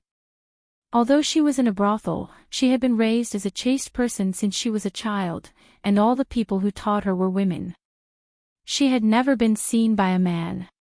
He thought that she would be extremely angry, but the strange thing was that at that time, apart from embarrassment and annoyance, there was no anger. She even helped him put on that show. Now that he thought about it, he seemed to be a little too calm at that time. She was already very proficient in zither skills. Although it was not superb, it could be said that she had reached a high level. However, when her heart was in a mess, the sound of the zither was naturally messed up. In a short period of time, she had played wrong several times. Although she had covered it up very well, for those who were proficient in music theory, it was impossible to hide it. Strange, what's wrong with Miss Sumo today? She has played wrong several times. Yes, is the person playing the guqin really Lady Zuemo? What? Wrong? Don't talk nonsense if you don't understand. I think Miss Zumo plays very well. There was a commotion in the hall. Tsing Zumo took a deep breath, calmed down, and wanted to play in peace. However, the more she wanted to calm down, the more irritated she felt. Even those who didn't know anything about music could hear some clues. Is this really Miss Sumo? Could it be that the rumors about her zither skills are all false? Indeed, the level that she is shown today is really inconsistent with the rumors. If this matter were to spread out, it would be hard to say if she would be able to obtain the title of top courtesan. The others are all trying their best to build up their reputation. Among them, Lu Yi and Lu Xiaoqiao are the most popular. Lu Yi was raised up by the Su family. If they throw out enough money, they might be able to become the champion. Lu Xiaoqiao had always been very close to those scholars. Once Yang Yanzhou's poem was sent out, it attracted many scholars to follow suit. So many scholars were willing to support her. I heard that even the #1 scholar of Qing and Prefecture, Li Yi, who replaced Yang Yanzhou a few days ago, was also interested in Lu Xiaoqiao. He planned to give her a poem during the competition for the top courtesan. Lu Yi probably couldn't compete with her. Miss Sumo doesn't compete at all and has rejected so many scholars. This has already made them very dissatisfied. They will definitely not support her like last year. If she is kicked out of the top 10 courtesans this year, it will be fun. Without the reputation of the top courtesan, it is only a matter of time before she falls into the mundane world. Perhaps you and I will also have the chance to get intimate and spend the night with a beauty. Li Xian looked at Li Yi with some surprise and asked, "You plan to give Lu Xiaoqiao a poem to help her become the top courtesan?" I don't even know what Lu Xiaoqiao looks like. Why would I give her a poem? Li Yi was also confused. He didn't know where this rumor came from. Hype, pure hype, I think so too. If you give Lu Xiaoqiao a poem, I'm afraid there will be many heartbroken girls in Qing and Prefecture. Those who want to become the top courtesan will definitely fight you to the death. Li Xian nodded and said. Although many aspects were considered in the competition for the top courtesan every year, those scholars played a decisive role. There was nothing better than a widely spread poem to make them famous. Qiao Qiao Qiao dances with a soft waist, Zhang Tai Lu, Xiao Yang Yan. Yi has been able to sing and dance since she was young. Her actions and expressions are all like those of Chu. Miao Miao holds a wooden board and a cluster of flowers and pearls, singing a new voice. If a scholar wrote such a poem for them and the poem spread, their fame would definitely soar. If these words were written by the #1 scholar of Qing and Prefecture, the effect would be even better. When the poem was spread by word of mouth, no matter how unknown Qiao Qiao, Yi, and Miao Miao were before, they would be known by countless people overnight. Although this #1 scholar was so low-key that many people had even forgotten his name, Li Xian could be sure that if he wrote a poem for a girl, the position of the top courtesan would not be contested by others. They would just go and do what they were supposed to do. Chapter 287. There's something wrong with Zumo today. Behind the stage, the procuress of the Jade Courtyard frowned and murmured as she listened to the music. When she was young, she was also the most beautiful girl for a time. She dabbled in zither, chess, calligraphy, and painting. Although she had never touched those things after changing professions, she still had the ability to appreciate them. There was something wrong with the music today. A woman with phoenix eyes next to the procuress waved a round fan in her hand. She glanced down and said, "Who knows? She is the top girl in the courtyard. Even if her zither skills are a little worse, it doesn't matter. There are still so many stinky men who are willing to support her." "Not necessarily." Another woman in a pink gauze dress with a sharp chin said, "Young Master Qin is supporting Lu Chao Chao this year. I heard that he has written a lot of poems for her. Young Master Zhu just spent 500 taels of silver on Lu Yi early in the morning. As for young Master Shao," he glanced at the woman with phoenix eyes and said in a strange tone, "Touch your conscience and tell me how many times he has asked to see you this month. Don't think that I don't know what the two of you have been doing in the room. Is it my fault that young Master Shao likes me?" The woman with phoenix eyes rolled her eyes at her, but her tone was full of schadenfreude. The young Master Qin, young Master Zhu, and young Master Shao they mentioned were all people who strongly supported Xing Zumo last year. Without their support, she might not have a place among the top 10 beauties last year. However, during this time, no one knew what had gotten into her. She hid in her room all day, writing and painting. She never saw guests and even refused the invitation of these three young masters. Being humiliated, the three of them were naturally dissatisfied. In this day and age, who didn't support was the same. Without Xing Zumo, there was still Zhang Zumo and Li Zumo. Why should they think too much? What? What did you just say? What happened to young Master Qin, young Master Zhu, and young Master Shao? Tell me clearly." The procuress' face changed and asked hurriedly, "What else can it be? Zuamo doesn't want to see them, and they have already turned to support someone else. Mom, if you want to support another top beauty, you have to put in more effort." The woman with a sharp chin said in a weird tone. "Get lost, both of you. You traitors. You don't want to see me do well, do you? If the Jade Field courtyard collapses, the two of you will have nothing to eat in the future." An angry expression appeared on the madam's face. She raised her hand and viciously slapped the two of them on the back a few times. The two of them screamed and ran away. When the madam looked at the figure playing the zither below again, her expression began to fluctuate. Drunk Ink was the star of the Jadeite courtyard and her money tree. At least 30% of the guests who came to the Jadeite courtyard came for her. Every brothel would have such a pillar. As long as the pillar did not fall, the business of the brothel would always be prosperous. The reason that the Jadeite courtyard could occupy a place among so many brothels in Qing and Prefecture was because one of the top 10 top beauties was here. She was their signature. No matter how good the other girls were, this signature was indispensable. Without this signature, they would immediately become a second-rate brothel. Young Master Qin was an outstanding talent among the talents and had great influence. Young Master Zhu was rich and never stingy with money. Young Master Zhao's father was a judge. If two of the three of them were willing to support her, the position of top beauty would be very secure.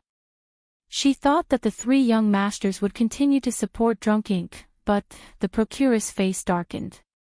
Her eyes began to flicker as she looked down the stage. "You don't plan to support Miss Drunk Ink?" Hearing the discussions around him, Li Xian turned to look at Li Yi and asked. "Forget it. It's better not to get involved in these things." Li Yi shook his head. Every time he threw out a poem, there would be a lot of trouble. He didn't want to get involved in the selection of top beauty. As long as you don't regret it. From the looks of it, Miss Drunk Ink's position as top beauty this year is uncertain. But this isn't a bad thing. If she really isn't the top beauty, her value will definitely plummet. If you want to take her back as a concubine, you can save a lot of money. But you have to do this as soon as possible, because there will be a lot of people eyeing her. Li Xian still thought that there was an unknown affair between Li Yi and Xing Zumo, so he kindly reminded him. If you have time to worry about whether I can get a concubine or not, you should think more about your princess. Li Yi said impatiently. Li Xian's expression immediately turned bitter. He wasn't interested in playing with Mississippi Lu anymore. He stood up from the chair, walked to Lu Rui and said, "If you've seen enough, let's go." Rui flicked his wrist, put away the folding fan, threw it on the table, and followed Li Yi out. Yang Liuqing naturally followed. Xing Zumo walked over with the guqin in her arms and happened to meet Li Yi, who had walked out of the compartment. She nodded slightly and then walked straight over. Many people in the hall were whispering. Strange, there doesn't seem to be many people supporting Miss Drunk Ink this year. She never accepts other people's invitations. Could it be that she has no intention of competing for the top beauty? Yes, Lu Qiaoqiao and Lu Yi have been attending banquets frequently these days. They can't wait to rope in all the rich merchants and talents of Qing and Prefecture. Even if others didn't make such big moves, they wouldn't be like Miss Drunk Ink, not even seeing guests. Could it be that she really doesn't want to compete for the top beauty? That's not necessarily a bad thing. Everyone's eyes are on those top courtesans, so it's not easy to make a move. If she's not a top courtesan anymore, she'll just be an ordinary prostitute who can be combed with some money. Maybe we can have a taste of her. Walking out of the jade courtyard, a gust of cold wind blew in his face, and he became much more sober. Another two people came out. The handsome young man who had just been teased by the big man glared at Li Yi and ran away with the young man. Li Yi was stunned for a moment. He looked back at Lu Rui and Yang Liuqing, who had come out, and seemed to understand something. Looking again at Li Xian, who swaggered out of the jade courtyard and pretended to be a playboy, he shook his head and didn't say anything more. The next day, Li Yi saw a large group of people from King Ning Mansion on the street. The leader of Li Xian's guards rode on a horse and walked at the front of the group. The group quickly went out of the city gate. This guy finally left. Li Yi actually felt lonely for no reason. There was no one to discuss with him how to fly in the sky. More importantly, the dog meat hot pot was really delicious. Yang Liuqing would still report on time every day. Although Mississippi Lu still didn't agree to be her master, when she was in a good mood, she would give her a few pointers.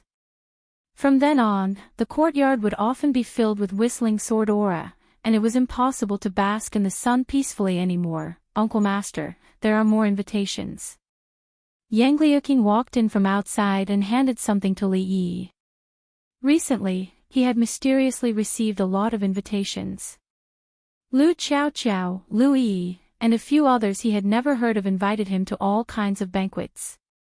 Li Yi always threw them to the side, and now he had accumulated a thick stack of invitations. This time, it was embroidered on a handkerchief. A trace of disappointment flashed across his eyes when he saw the signature, and he shook his head. Miss Ruyun of Ichuan Brothel had asked him to compose a poem for her, and the reward was 500 taels. That girl was quite rich. He casually threw the handkerchief to the side. He didn't know how they had found out about his family, but in order to compete for the title of courtesan for a poem, they were willing to do anything. Some gave him silver, some gave him paintings, some gave him antiques, and there were even some who hinted that they could have a night with him. There were also people who tried to save the country in a roundabout way. Even Rui had received many invitations. Chapter 288. Since there are so many invitations, if you have time, it's not a problem for you to attend a few of them. Rui put away the handkerchief and looked at him as she spoke. She had also received many invitations these days, some private and some public. They were extremely polite and vaguely mentioned that they hoped she would bring her husband along. At first, she would tactfully refuse, but after seeing more of them, she was too lazy to pay attention to them. At this moment, she felt that although her husband never attended such banquets, it was necessary to socialize in life. Otherwise, he would offend many people. Her husband didn't have many friends to begin with. After Li Xian and that arrestorly left, he spent most of his time alone. I won't go. Li Yi's answer was very straightforward. I'm afraid my wife doesn't know who they are. Their purpose is not pure, and it will be troublesome if you go. Of course, Li Yi knew what their purpose was. It was nothing more than using him to create hype. The competition for the courtesan belle was the most intense.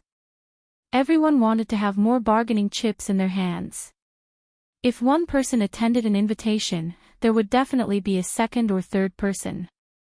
It was rare for him to have a few days of leisure, so he didn't want to get involved in this quagmire again. Those who should have appeared did not appear, and a lot of insignificant people appeared, so Lu Rui didn't say anything more. She received 2 more invitations this morning. Since her husband didn't want to go, there was no point in keeping the ox. She might as well get rid of it together. The most direct impact of the courtesan belle competition on Li Yi was that he had much less time to slack off than usual. Before the courtesan belle was selected during the Lantern Festival, there was no curfew in Qing and Prefectural City. The bailiffs also had to go out to patrol at night. Although the county magistrate didn't have to do everything by himself, he still had to sit in the county government at critical times. It was one thing that no one cared about him, but there was a limit to his slacking off.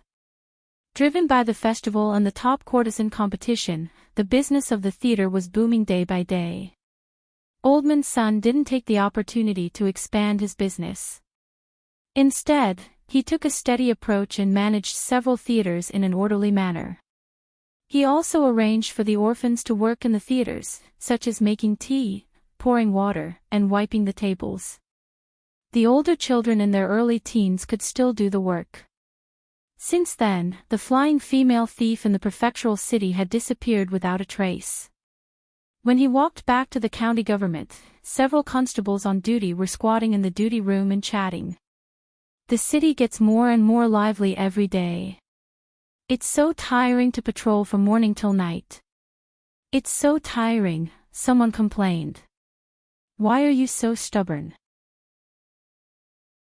You've been patrolling for a whole day. All you see are trivial things. You can't stop. You can just find a brothel and watch a performance. When it is time, you can just come back and report. I have to say, the performances in the brothels these days are not bad. Those girls are trying their best to fight for the title of top beauty.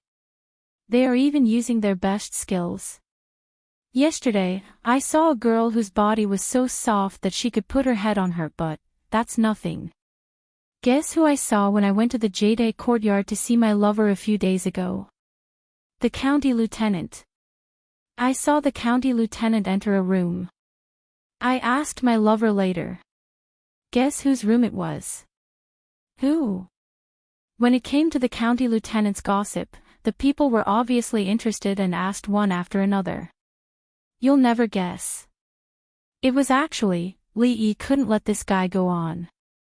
He walked behind the guy who just spoke and asked, Aren't you afraid that the county lieutenant will know that you visited a brothel while patrolling? The bailiff was talking about the county lieutenant's gossip and was in high spirits. He casually added, the county lieutenant won't be able to see it. It's not a big deal to be lazy. Speaking of laziness, who can compare with the county lieutenant? Let me tell you, you'll never guess whose room the county lieutenant went to that night in the Jadeite courtyard. You'll be scared to death if I tell you. Halfway through his words, he finally felt something was wrong. The brother in front of him was winking at him. His heart sank. When he was about to turn his head, he was kicked on his buttocks. The constable who was kicked by Li Yi lay on the ground like a dog eating mud. He did not dare to be angry. He scratched his head and smiled awkwardly as he got up. "Sir, why did you come at this time?" Li Yi snorted and said. "If I didn't come, how would I know that you would be so bold to visit a brothel while patrolling? By the way, what did you want to say just now?" "Go on, I'm listening." "Nothing, nothing." The bailiff had long known the county lieutenant's temper. As long as it didn't violate the principle, the county lieutenant wouldn't blame them. He said with a smile, "Sir, you may not know this. These days, because of the top beauty competition, the brothel is the most crowded place. It needs to be patrolled the most. We don't relax outside either. There are always people watching on the street. Since you all have nothing to do, go out and patrol. Whoever dares to go to the brothel will be sent to the detention room for 3 days." Li Yi waved his hand and said impatiently. The crowd dispersed in a hubbub as if they had been granted amnesty. The detention room was not a place for people to stay. 3 days were enough to kill them. With the county lieutenant's words, no one dared to go to the brothel in the future. There was once a felon who refused to confess the hiding place of the murder weapon. The county lieutenant just let him stay in the detention room alone for 5 days. When he was released, the 8-foot-tall man cried like a child. As soon as he was released, he trembled and confessed. From then on, people regarded detention as the cruelest punishment. As soon as they stepped out of the door, someone immediately turned to ask the bailiff who just spoke, go on, whose room did the county lieutenant enter?" "Sister Ruoqing, please persuade my Mississippi." In the room, the green-shirted girl grabbed Ruoqing's arm and said with a bitter face, "Miss refused those childs and didn't attend the banquet. Mother doesn't care about her anymore. She has been promoting Chin Miao Miao these days. If Miss can't get the top beauty, what should we do?" The courtesan bell was a natural protective barrier. Without this barrier, the Miss would soon lose her chastity. A has-been courtesan bell. At that time, the life of the master and the servant would definitely be very difficult. Everyone else was trying their best to build momentum for the top beauty, but her Miss was doing the opposite. As a servant, she was already very anxious. Wan Ruoqing patted Xiao Chui's hand and raised her head. She looked at the woman who was sitting there and doing her makeup with some confusion. She asked, "Drunk Mo, have you really thought it through and decided not to fight for the top beauty?" The woman took off a golden hairpin with pearls and jade hanging from it and placed it in a brocade box. She casually inserted a wooden hairpin into it and carefully closed the brocade box. She walked to Wan Ruoqing's side and took her hand. She said, "Sister Ruoqing, how about I work for you in the future? Anyway, when you guys perform, you won't be able to find anyone else to paint the background. Do you think I can be your personal painter? The background you paint is so lifelike. In the entire Qing and prefecture, no one can do it better than you." Wan Ruoqing said with a smile. Then, she seemed to realize something and looked at him in surprise. She asked, "Are you planning to? No one can do it better than me." Xing Zumo didn't seem to hear the second half of her sentence. She said, "Sister Ruoqing, you forgot about that person." When she said, "that person," although she gritted her teeth, her pretty face was covered with a layer of pink for no reason. Chapter 289. During this time, there are people patrolling outside day and night. The security in the city is very good, and there are no major cases. Lu Yi was reporting to Li Yi at a tea stall on the street. A floating corpse appeared in the river outside the Zhang family village, and its identity has not been identified yet. There have been no missing people in our county recently, and we have sent people to investigate every village. At another table a few steps away, 3 men were also talking and laughing loudly.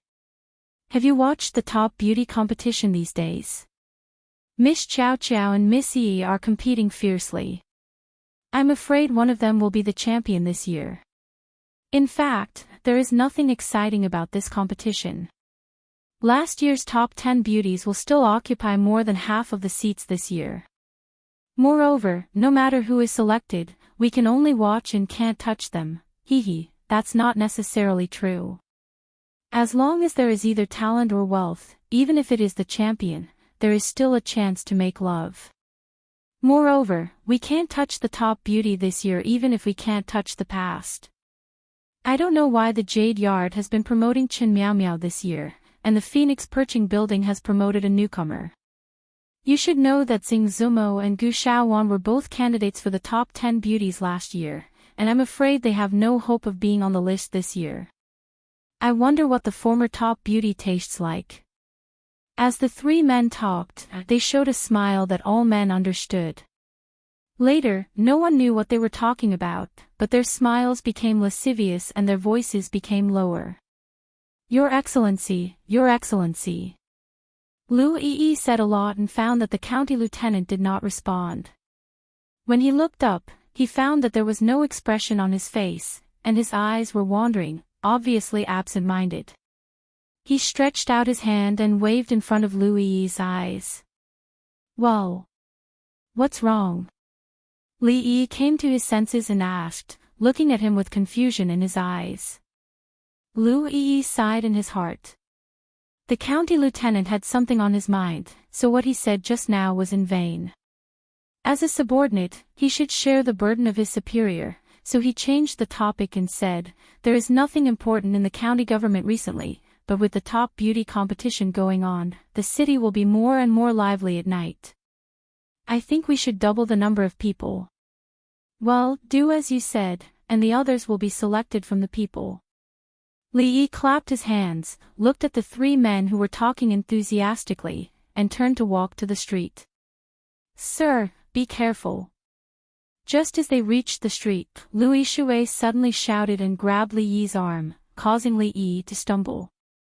Lu Yishui had already stood up and pointed his saber in front of him. He said sternly, Who are you? Quickly dismount from your horse. Horses are not allowed in the city. Those who violate this rule will be punished with 30 strokes of the cane. The sound of a horse's neigh came from the front. The young knight on the horse pulled the reins. The horse raised its front hooves, stirring up a cloud of dust, and quickly stopped. Li Yi frowned slightly. Places like prefectural cities were crowded with people and never allowed horses to gallop. This person's behavior just now was worthy of being brought back and beaten 30 times with a rod. If he hadn't been thinking about something just now, he wouldn't have missed it even though they were so close. You're a constable here. Great, take me to the Anxi County government immediately. The rider didn't seem to care about what Louis Chang had just said. Seeing Louis Chang's clothes, he immediately raised his head and said arrogantly, If you don't dismount from your horse, then go to the Anxi County government lying down. Li Yi looked at him and said coldly. Even Li Xian didn't dare to let his horse run wild on the streets. Could this ignorant fellow have a more powerful background than Li Xian in Qing and Prefecture? Who do you think you are? Seeing that a weak scholar dared to threaten him, a trace of anger flashed across the rider's face. He raised the horsewhip in his hand and lashed it directly at Li Yi. How dare you! Lu Yishui shouted angrily and slashed at the horsewhip with his saber. This fellow actually dared to attack the magistrate. The magistrate was appointed by the current emperor and could be considered as an official of the imperial court. Even if this fellow was killed, he wouldn't have to bear the consequences. The rider acted quickly, but Lu Yishui was still a beat slower. However, just when the whip was about to hit Li Yi snorted coldly and stretched out his right hand to grab the head of the whip. With a sudden tug, the rider was forcefully pulled down from the horse. Before he could get up from the ground, Li Yi kicked his waist. The rider struggled for a while and felt that he had no strength in his body. He couldn't even speak. At this moment, he no longer had the arrogance he had just now. His face was full of horror. Letting a horse loose in the city with the intention of harming an official of the imperial court. Bring him back to the county government and give him 80 strokes of the cane. Take him back to the county government and give him 80 strokes of the cane. Li Yi said indifferently. 2 constables ran over from a distance and immediately lifted the rider up. Just now, he had used a secret skill taught by Rui. Within an hour, this embroidered pillow wouldn't be able to exert any strength at all. Although Li Yi was not a master, he had been trained by the 2 peerless masters in his family. It was easy for him to deal with such an embroidered pillow. Yes. Lu Yishui cupped his hands and answered. He was very shocked by the county magistrate's skills. After Li Yi left, he looked at the rider ferociously. Take him back. Just now, he had exercised a little on the street, which was a small interlude. The authority of arrestor Emingzu was still there. Even if the son of the magistrate made a mistake, the constables of Anshi County would arrest him without any fault. No matter how powerful the background of the offender was, once he entered the county government, he would only be dealt with according to the law. Even if the offender really had a powerful background, the constables wouldn't dare to make trouble for him. Otherwise, it would only cause more trouble. Of course, the magistrate didn't have a son. Therefore, Lu Yishui and the others wouldn't feel any psychological pressure when they beat the guy with a stick. When he returned home and walked into the courtyard, he saw Rui throwing a stack of paper into the stove. When she saw Li Yi coming in, she smiled and said, I received a few more invitations this morning. I figured that you wouldn't go, so I burned them all. Li Yi nodded. When he walked to the door, he seemed to have thought of something and paused. He turned around and asked, the invitations this morning. Who are they from? Lu Rui was stunned. She thought for a moment and said, Lu Qiao Qiao from Ichuan brothel sent another one. Lu Yi sent 2 and 500 taels of silver, but they were returned by me. In addition, Gu Xiaowan from Perching Phoenix brothel and Jadeite courtyard. Li Yi's eyes lit up. Chen Miao Miao from Jadeite courtyard invites you to a banquet tonight. Lu Rui thought that he had changed his mind. She said apologetically, I didn't know what you were planning. I shouldn't have come so early, it's fine. So be it. Li Yi smiled. A trace of disappointment appeared in his eyes as he walked into the room. Women's minds are so hard to guess. He paced around the room a few times and sighed. He walked to the desk and began to grind the ink. Young master, let me do it. Xiao Huan stood at the door and looked in. She immediately ran over and took the ink stick from Li Yi's hands. Yang Liuqing had almost finished all the work in the house these days. If she saw this, she would definitely fight with her for this. She loved watching the young master write and paint. Whether it was in the past or in the future, this position could only be hers, the servant girl thought to herself. Chapter 290.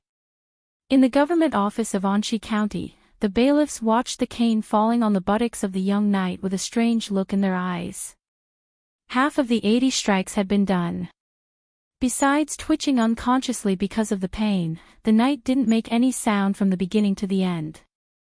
Although they didn't intend to kill him and chose the fleshy part of his buttocks, he would be able to jump around again after lying in bed for 10 days or half a month after the 80 strikes. However, the pain from the strike of the cane was real. Gradually, the bailiff's gazes on the knight turned solemn. This man was a man. Even Lu Yizhong's eyes changed. When they were on the street just now, he thought that the knight was just a playboy who didn't know the immensity of heaven and earth.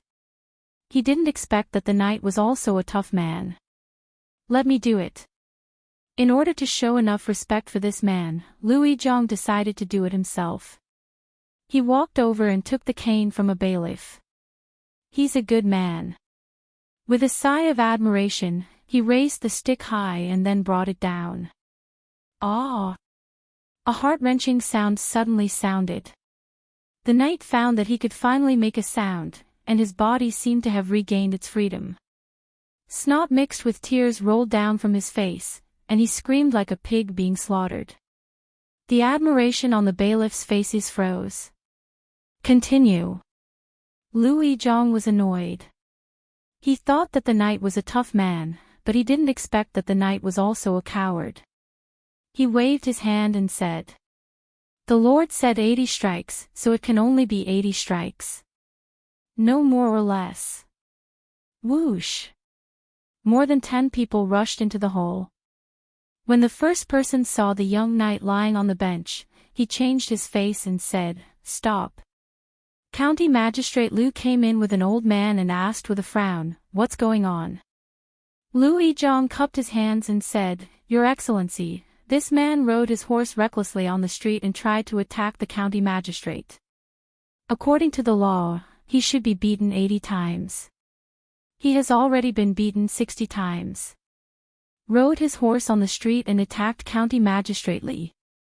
County Magistrate Lu glanced at the young knight and said lightly, "Then continue to beat him. We'll talk after that." Seeing County Magistrate Lu's attitude, Lu Yi knew that County Magistrate Lu's background might not be so powerful. After responding, he turned around and said to the Yamen runner, "Continue."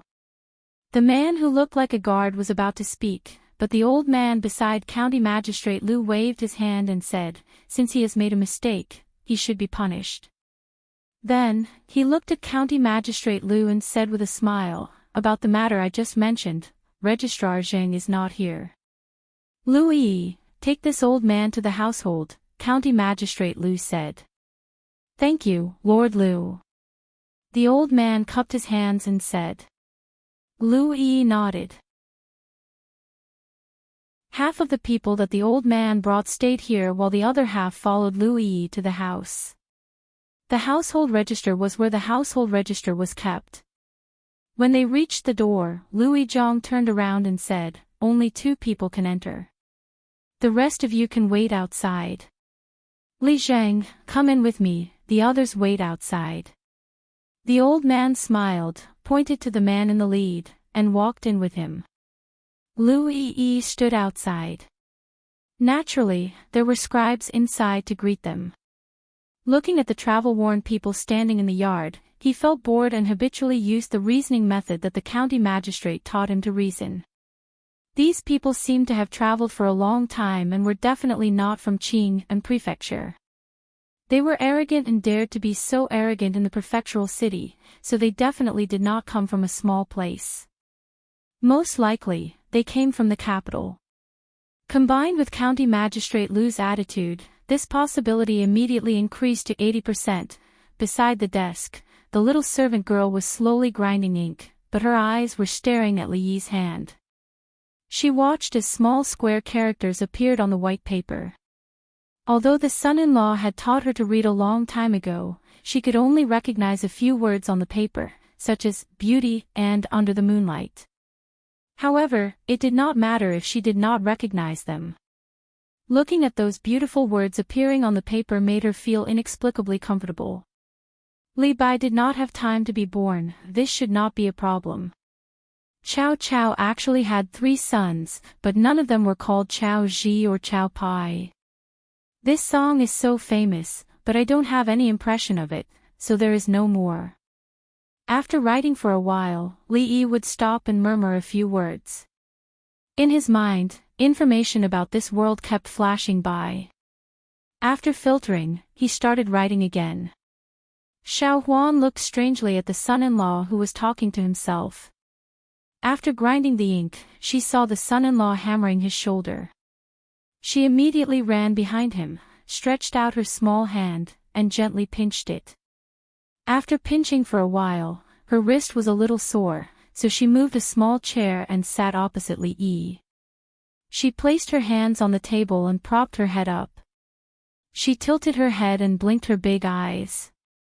Looking at the shaking pen, she let out a small yawn. Every time he was immersed in his own world in his mind, time passed especially quickly. Li Yi could not remember how many books he had flipped through. It was only when he flipped to the last page of the book that he realized his arm was very sore. The light in the room was also a little dim. He raised his head and looked out the window.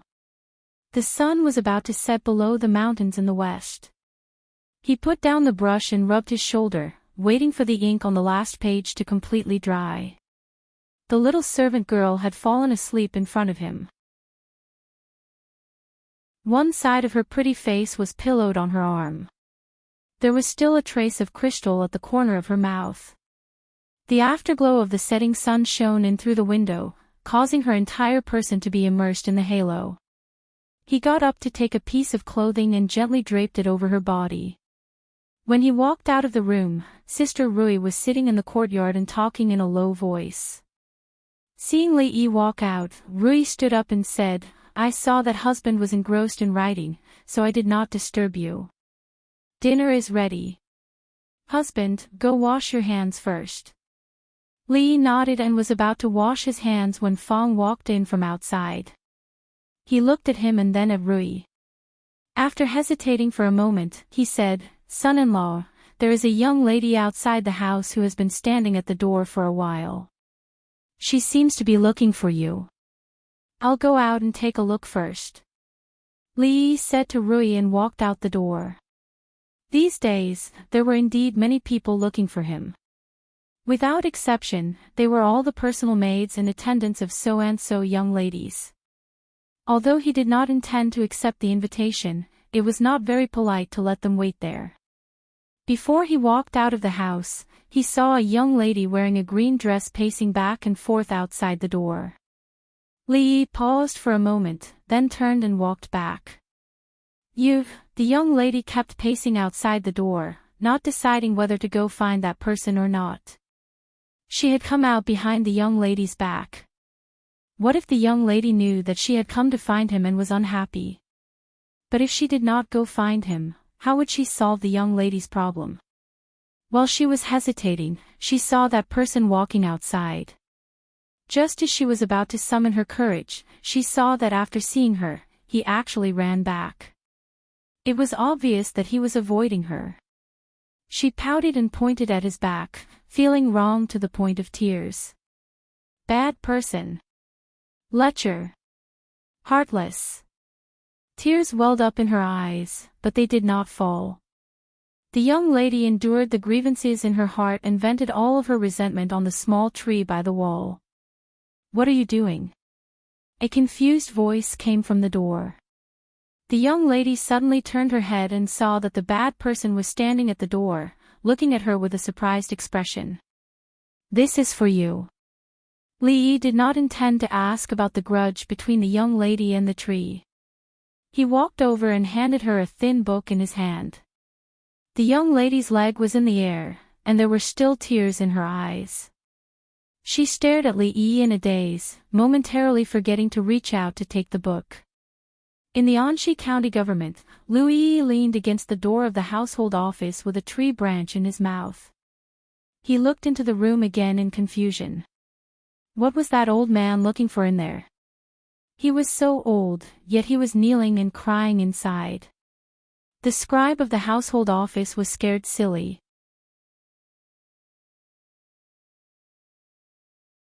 Chapter 291.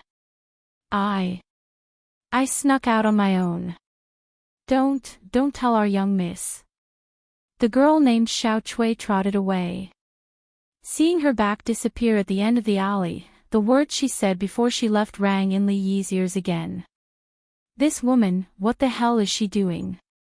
Li Yi rubbed his eyebrows and murmured. With her personality, it was impossible for her to give up on herself. What was the point of her inaction? It was actually Xiao Chui who sneaked over that made him realize that Xing Zumo's situation had reached such a point. Was it because she was thin-skinned? However, regardless of whether what happened that night happened or not, Li Yi couldn't watch her passively accept that fate. If what Li Xian said was right, with those things, the problem should have been solved by now, right? But why did he still feel irritable for no reason? Young master, it's time to eat. Xiao Huan's voice faintly came from inside. Li Yi temporarily suppressed the chaotic thoughts in his heart, turned around, and walked back. The girl named Xiao Chui held the book tightly in her arms and ran out of the alley. The crowd on the street began to thicken. She slowed down and carefully took the book out of her arms. She flipped through a few pages and saw the dense handwriting on it. A smile immediately appeared on her pretty face. It seems that bad guy isn't that bad after all. She murmured to herself, bought a stick of tanghulu on the street, and skipped forward. She had been with the young miss since she was a child. Although the young miss knew nothing about zither, chess, calligraphy, and painting, at least she learned words and poems from the young miss. That bad guy was no longer a bad guy. That young master's poems were amazing. Last time in that garden, he scared so many people. I also heard that those who wanted to compete for the top courtesan cried and begged him to write poems for them. Last time, when her mother gave Chin Miao Miao 500 taels of silver and asked her to find that young master, she heard everything. What right did she, Chin Miao Miao, have to make that young master write a poem? She hadn't even ascended to become a phoenix yet. Recently, she had been saying those weird things in front of young Mississippi.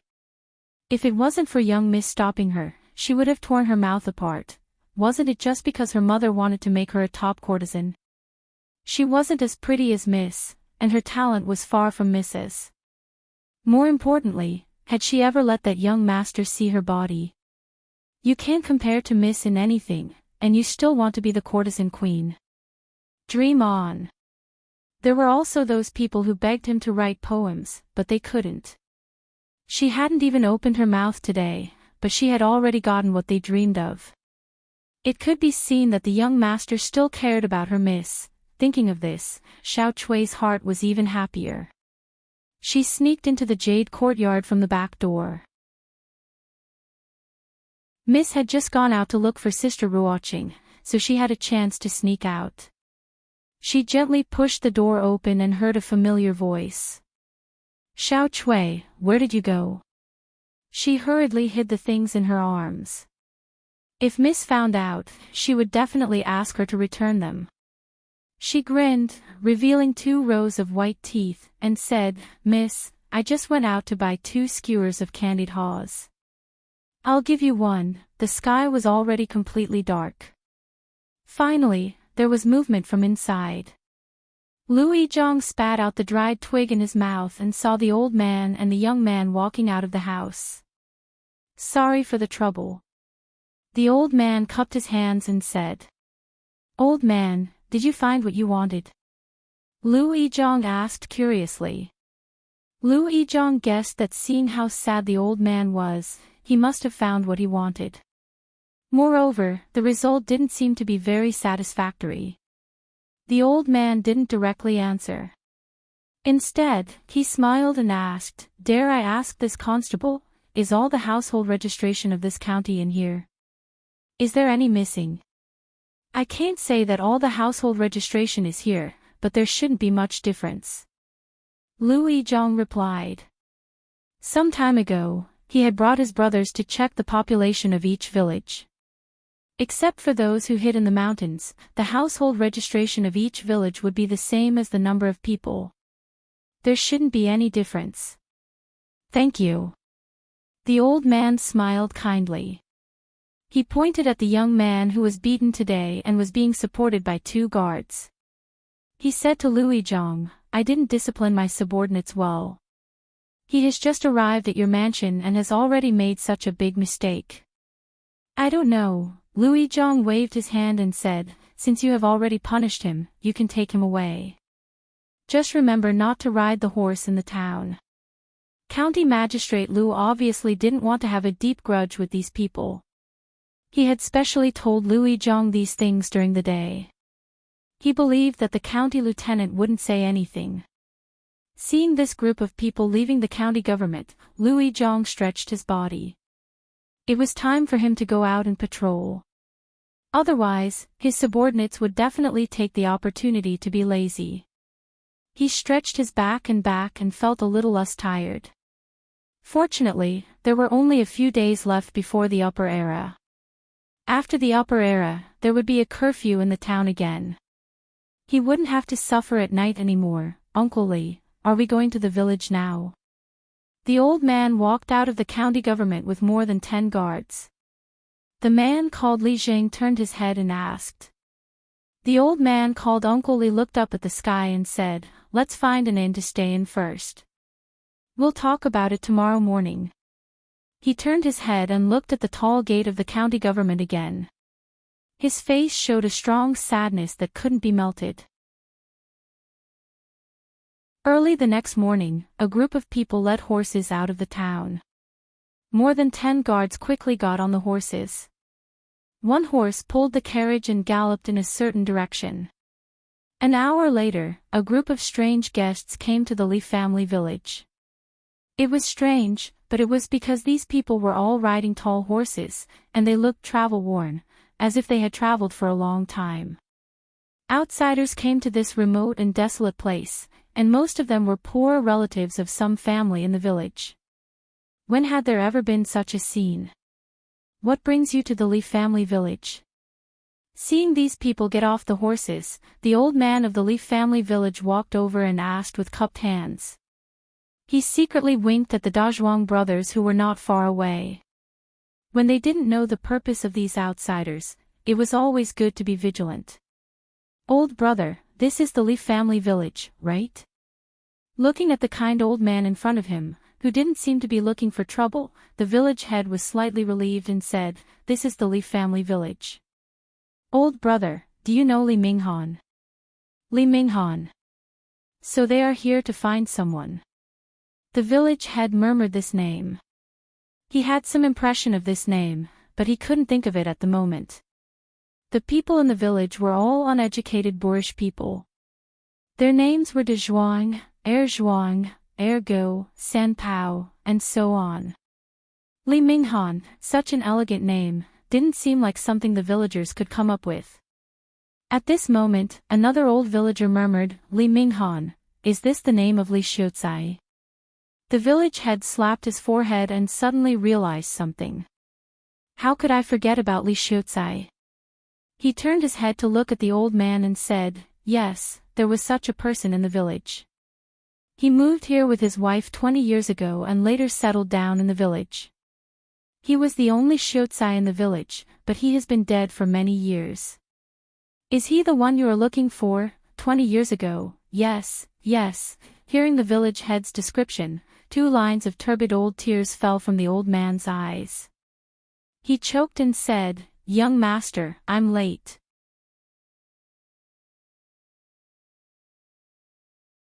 Chapter 292. Young master, this old servant should have stopped you back then. Beside a lone grave at the end of the Li family village, a dozen or so figures stood solemnly. The old man with the surname Li stroked the cold and rough tombstone, his expression sorrowful and full of self-blame. Not far behind the crowd, the villagers of the Li family village gathered in groups of 2s and 3s, discussing in low voices. Are these nobles really here to see Scholarly? That old man called himself this old servant. Could it be that Scholarly was also from a wealthy family? Do you even need to ask? If he wasn't from a wealthy family, how could he have so many attendants on horseback and armed with swords? The first time I saw Scholarly, I knew he wasn't an ordinary person. Of course, my second son was working in a tailor's shop at that time. He said that the clothes on Scholarly were enough for us to eat for several years. And that lady from the Li family, she was so pretty and well-mannered, but, what a pity. The villagers spoke one after another, fully unleashing their imaginations. Gossiping was human nature, especially for these uneducated villagers who liked to squat under the locust tree at the entrance of the village and gossip when they had nothing to do. In just a short while, several versions of Scholar Li's story had circulated. Some time ago, a brothel had been built on an empty plot of land not far from the village. The villagers who had nothing to do would sometimes go there to listen to the stories. At this time, the storytellers had mixed the stories together and created a new and moving story. The lady of the Li family was originally the daughter of a rich and powerful family. In order to resist the marriage arranged by her family, she eloped with her lover and escaped thousands of miles away. To avoid being found by her family, she lived in seclusion in such a remote mountain village. She lived a simple life with tea, rice, oil, and salt. She hid for 10 years until the couple passed away. 20 years had passed, and the lady's family had declined, while the lover's family had risen day by day. Now, the lover's family had finally found traces of the couple and happily wanted to bring them back. However, they could only lament at the lonely grave. What a sad story. Of course, the story did not end here. The woman's family, who had previously suppressed the couple, did not expect that 20 years later, the young Mrs. Child would become a great person and be personally rewarded by His Majesty. In just a few years, he rose to the top and was ranked in the imperial court. When he learned of his parents' past, he flew into a rage and swore to clear the name of his parents. Yep, I'll write it like this. If I sell it to the theater, I'll be able to earn quite a bit of money. The head of the Leaf family sighed and patted the old man's shoulder.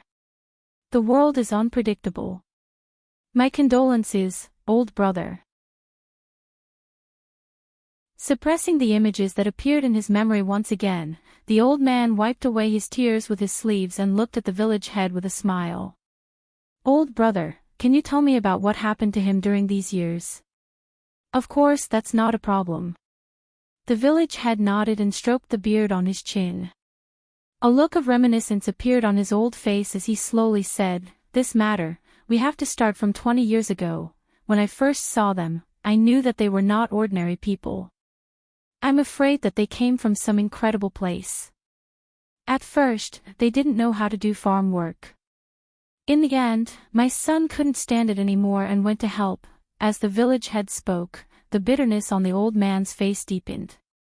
Although the Leaf family could not be considered a wealthy family, 20 years ago, when the husband was still alive, the young master, as the eldest grandson of the direct line of descent, had lived a life of luxury since young.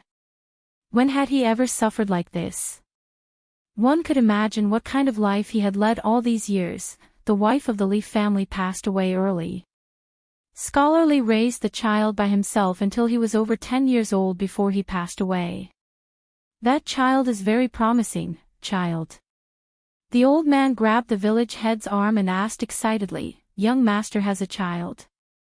The village head nodded and said, "If he doesn't have a child, I'm afraid that when the wife of the Leaf family passed away, Scholarly followed her. The old man with the surname Lee was no longer concerned about why he did not find out that the young master had a child in the household office yesterday. He hurriedly asked, "Where is the child now?" Li Yi busied himself in the kitchen. Ever since Xiao Huan inherited some of his culinary skills, Li Yi rarely came to the kitchen.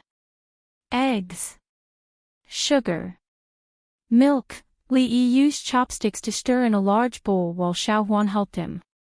The ingredients and steps to make butter were very simple. However, milk was not easy to find. People in this era did not drink it often. It took Li Yi a lot of effort to find a small jar of milk.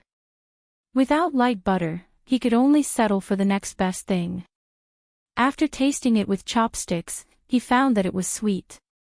Of course, the taste could not be compared to real butter, but it was passable. "Young master, is it delicious?" The servant girl blinked her eyes and looked at him. "If you want to eat it, go get a spoon yourself. Remember not to eat too much, or you'll get fat." Li Yi could tell what she was thinking at a glance and waved his hand. He got some butter on his hand and planned to go out and get some water to wash it. Rui's birthday was coming up soon. He originally planned to make a butter cake, but he did not have enough ingredients and tools. If he made it too ugly, it would have the opposite effect. So, Li Yi decided to make a new plan. After wiping his hands and returning to the kitchen, he saw that Mississippi Lu was also eating the butter with a spoon. He walked over and shook his head. "That's not how you eat butter." Xiao Huan raised her head and looked at him in confusion. Didn't the young master just tell him to eat it with a spoon? "First, you have to wash your hands."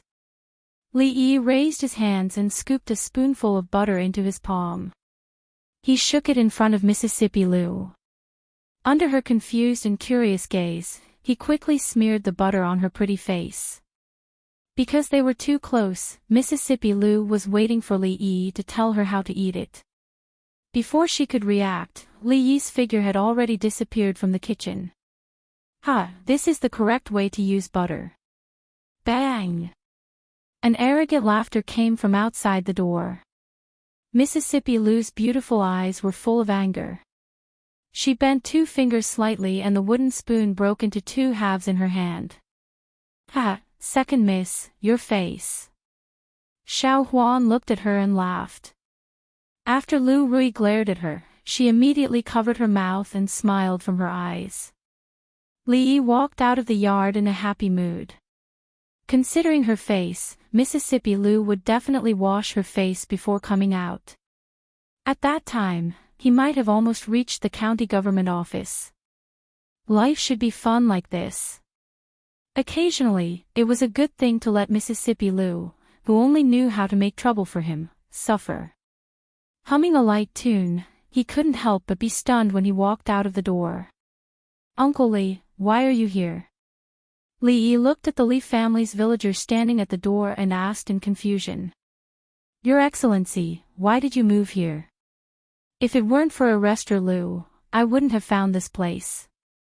The villager said with a smile. There were 2 other people standing beside the villager. Before Li Yi could say anything, the old man on the right suddenly became extremely excited and murmured, Yes, it must be him. He looks 70% similar to young master when he was young. His eyes are so lively. He must have taken after Miss He. The old man suddenly took a step forward and grabbed Li Yi's arm. He looked him up and down. Because he was too excited, even his voice was trembling. What are you doing? Seeing a man grabbing his son-in-law at the door from a distance, Fong strode over and shouted harshly.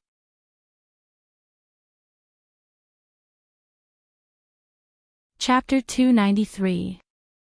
Li Yi's words were stuck in his throat before he could say them out. What, young master and Miss He? What was the old man talking about? Why couldn't he understand a single word? Hey, what are you doing? Seeing that the old man was pulling his son-in-law, Fong walked over quickly and wanted to pull him away. The young man beside the old man frowned slightly. In order to avoid affecting the touching scene of Uncle Li and the young master recognizing each other, he stepped forward and blocked in front of the big man who didn't know what to do. Bang! Fong raised his hand and slapped the guy who was blocking the way away. He found that the old man just now had let go of his son-in-law. The young man got up from the ground and rubbed his still aching chest. He looked at Fong as if he was looking at a monster. It's good that you found him. It's good that you found him. God has eyes and still left the roots for the direct descendants of the Li family. The old man's worried expression was swept away and he said with a laugh. At this time, Li had faintly realized that the situation was not very good, especially when the old man grabbed his arm again and said affectionately, Young master, I finally found you. Old man, have you mistaken me for someone else? Li Yi looked at him and asked suspiciously. I'm not mistaken, I can't be mistaken. Young master and young master look too much alike when you were young. This old servant will not be mistaken. If old madam knows that young master has a child, she will definitely be very happy. The old man was so excited that his beard was trembling, and his gaze never left Li Yi's face. After 3 generations, the once glorious Li family had already declined. The younger generation only knew how to indulge in sensual pleasures and had no desire to improve. In a few decades, they would probably be kicked out of the ranks of nobles. The young master was so young, but he had actually received the emperor's appreciation. After he returned, he might be able to revive the Li family and restore the Li family to its former glory. Looking at the old man's expression, Li Yi knew that it would not be easy to persuade him. He looked at the old man and said helplessly, Uncle Li, tell this old man if I am the young master he mentioned." "Sir, there should be no mistake," said the village chief with a nod. Li Yi was stunned. He looked at the village chief and asked, "Didn't you say that my father is the only elementary scholar in the Li family village?" "Indeed." The village head nodded and explained, "Li Shuozai is from the Li family village, but he settled here later and wasn't born in the Li family village. There are so many people with the surname Li in the world. How can they all be born and raised in our Li family village?" The Muramesa said with a matter-of-fact expression, which made Li Yi want to slap his old face with the sole of his shoe. The old man smiled and said, "Young master, come back to the capital with us this time. It's the old madam's 60th birthday. This old servant is here to take you back, but, if the old madam sees you, she will definitely be very happy." Old Fong, who was watching from the side, was dumbfounded. What the hell was going on? Why couldn't he understand what they were saying? While Fong didn't understand, Li Yi finally understood. The Muramesa must have been fooled, or these two people had colluded to deceive him, so they made up such a story. Damn, the young master of a big family who wandered outside. Why does this story sound so familiar? Can't the plot be more melodramatic? Right, the old son used to tell these stories often, and it seems that many people have heard them. Maybe this story is the most popular one at the moment. Don't these people know how to be flexible? If he didn't guess wrong, the old man would definitely say, "Go with me, there is a huge family with countless properties waiting for me to inherit." A person with a slightly lower IQ might believe him and happily follow him on a road of no return, but in the blink of an eye, he would be sold to a rich woman on the way, especially a handsome gigolo like him. It was very likely that he would be treated as a target. This kind of clumsy trick was good for deceiving ordinary people, but it was far from being able to deceive the county lieutenant who came from the 21st century and had seen countless clever tricks of deception. If they dared to talk nonsense again, they would all be arrested and put in detention in the county office. Rui walked out from inside with a sword in his hand. The cream on his face took a long time to wash off. He decided to teach Li Yi a deep lesson. It was useless even if he hid in the county office, or he would be more insatiable in the future. Before he walked out of the door, he saw Li Yi standing at the door, so he strode out. "Go back with me, Fong, close the door." Seeing Mississippi Lu coming out, the smile on the old man's face became more obvious. When he called her, "Young madam," Li Yi said, "Shut up," grabbed Mississippi Lu's hand and walked back, not forgetting to ask Fong to close the door. When he closed the door, he was confused for a moment. Shouldn't it be, "Young madam"? Lu Rui was taken back to the yard by Li Yi in a daze. Hearing the old man calling her, "Young madam," behind them, she only came back to her senses when he entered the room. A trace of embarrassment flashed across her pretty face. She squinted her eyes and held the hilt of her sword in her other hand tightly. This guy was getting bolder and bolder. Li Yi lay on the bed, looking at the ceiling, motionless. He had been in this world for half a year. His parents were dead, and he was alone. His home was in Willow Leaves Village, in Rui Square. Here, he had a beautiful wife, a violent sister-in-law, and a well-behaved servant girl. He was the county lieutenant of Anshi, and he was in charge of dozens of subordinates. At this time, an old man came to him and told him that he was the young master of a family in the capital, and wanted him to go back to the capital.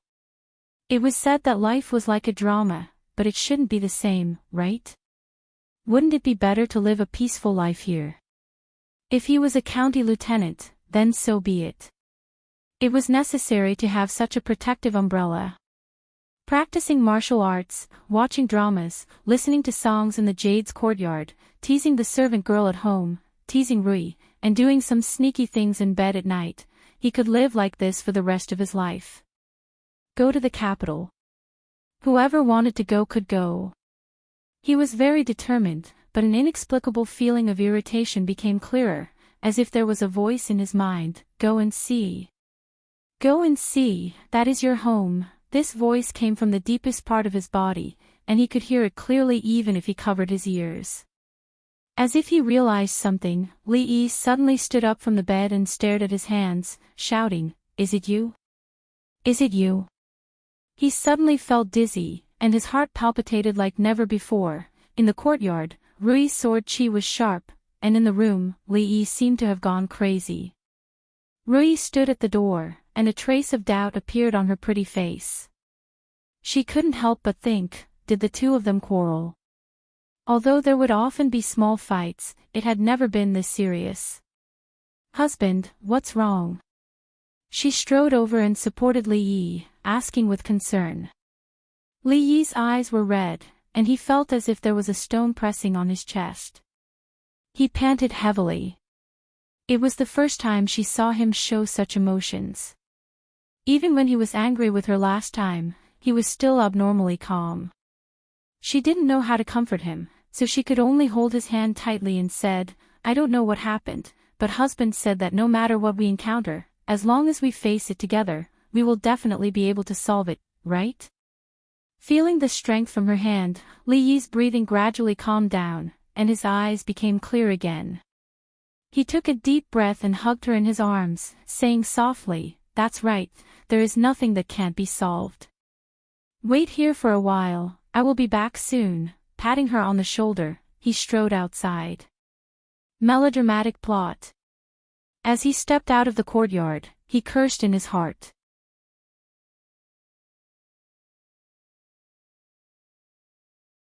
Chapter 294. The old man with the surname Li sat on a chair and took a sip of tea. He was not surprised by the young master's behavior. After all, this had happened too suddenly. Anyone else would not have believed it. The young master had grown up in the Li family village. The young master had a grudge against the family and had probably never told him about the family. His reaction was reasonable. But it didn't matter. He had evidence to prove it. He took something out of his pocket and said, "Young master, this jade pendant is the proof of identity of the Li family. Young master always carries it with him. As long as you take out the other jade pendant, we will know." Li Yi did not remember having such a jade pendant, but it looked familiar. He looked at the old man and said, "Wait a moment." He took out a worn-out wooden box from the storage room. After opening it, he rummaged through it. The box contained the belongings of the father of the original body. When Li Yi found it under the bed in the dilapidated house, the box was still locked.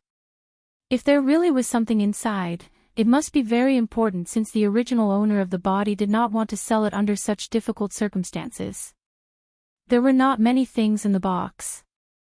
There was a worn-out folding fan. The fan's surface and the fan's ribs had already been separated. There was a small rattle drum, a broken red hairpin, and a jade pendant that was very similar to the one in the old man's hand.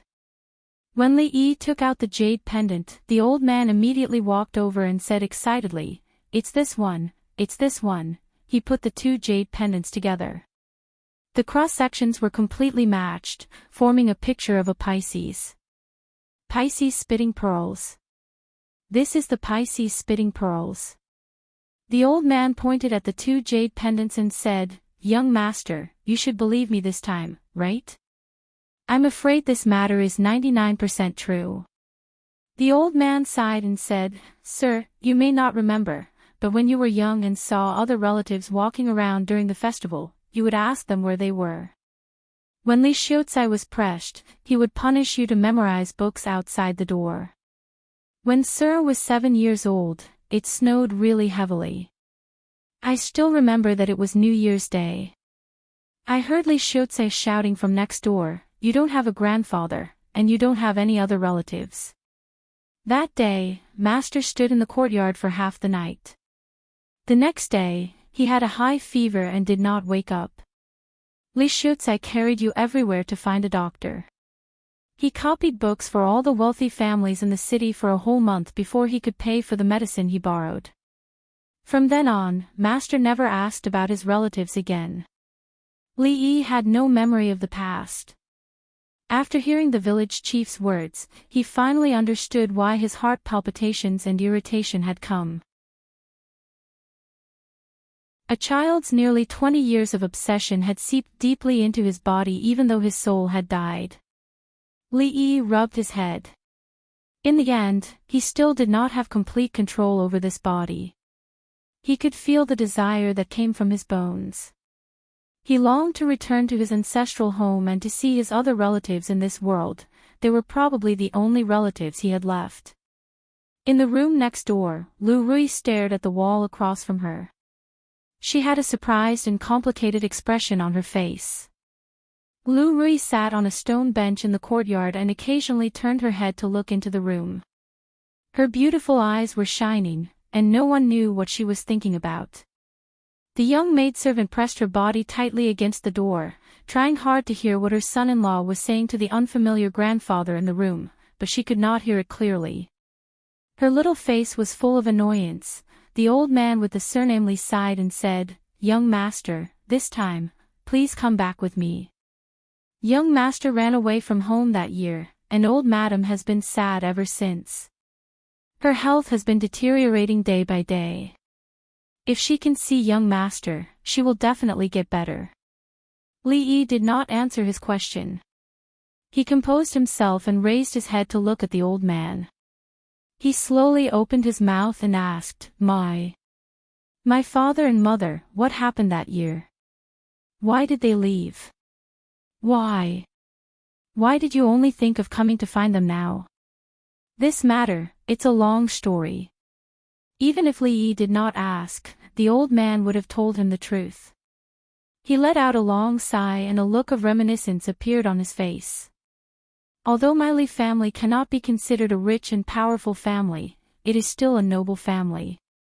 When the country was founded, the old master was given the title of a county duke. However, the descendants of the Li family did not have any meritorious deeds, so the title of nobility decreased with each generation. When it came to the old master, the county duke's mansion had already become a marquis's mansion. The old master and the Qin marquis were old friends. In order to prevent the decline of the Li family after 3 generations, he wanted the young master to marry into the Qin family. The young master and the young lady of the Qin family were engaged when they were young. However, no one would have thought that the young master would fall in love with a commoner girl. Even if the old man did not say what happened next, Li Yi could still guess the development of the plot. Prince, princess, commoner girl, one was betrothed before he was born, the other eloped for love. Since ancient times, were there not many such stories? Some time ago, Li Yi had adapted the story of Sima Xiangru and Zhuo Wenjun and sent it to the old man Sunday. Only a few days later, the real truth happened to him, his father. Was there any need to say what happened next? In order to climb up a big thigh, the Li family of course could not let their young master fall in love with an ordinary woman with no background, so they prepared to break up the lovers. However, they never expected that after they raised the stick, they would find that the lovers had already flown away. In less than half a month before the day of the marriage with the young lady of the Qin family, the young master and the young master's mother eloped and left the capital. The Qin family was humiliated and furious, so they cut off all contact with the Li family. The old master fainted from anger. After he woke up, he did not allow us to look for the two of them. He only thought that the Li family did not have this unfilial descendant. I have searched secretly for many years and finally got the news of the young master, but I did not have enough time. I see. Li nodded, stood up and said, Xiaowan, see the guests out. The next moment, the figure of the little maid appeared at the door. Young master. The old man stood up and looked anxious. Li waved his hand and said, You can go back. Tell them that the young master of the Li family has passed away. There is no young master, and you have never seen me.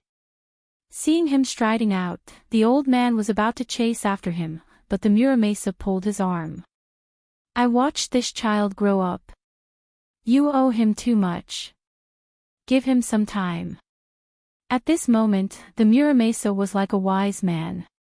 Actually, Li did not think that the Li family owed him anything.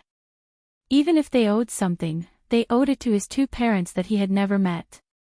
He knew very well where he came from.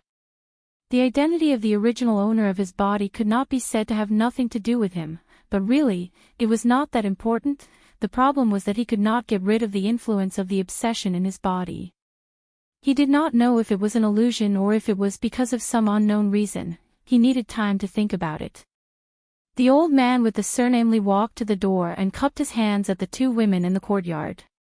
He said, "Young master, madam, second madam, I will leave now." Lu Rui's hand was already holding the hilt of his sword.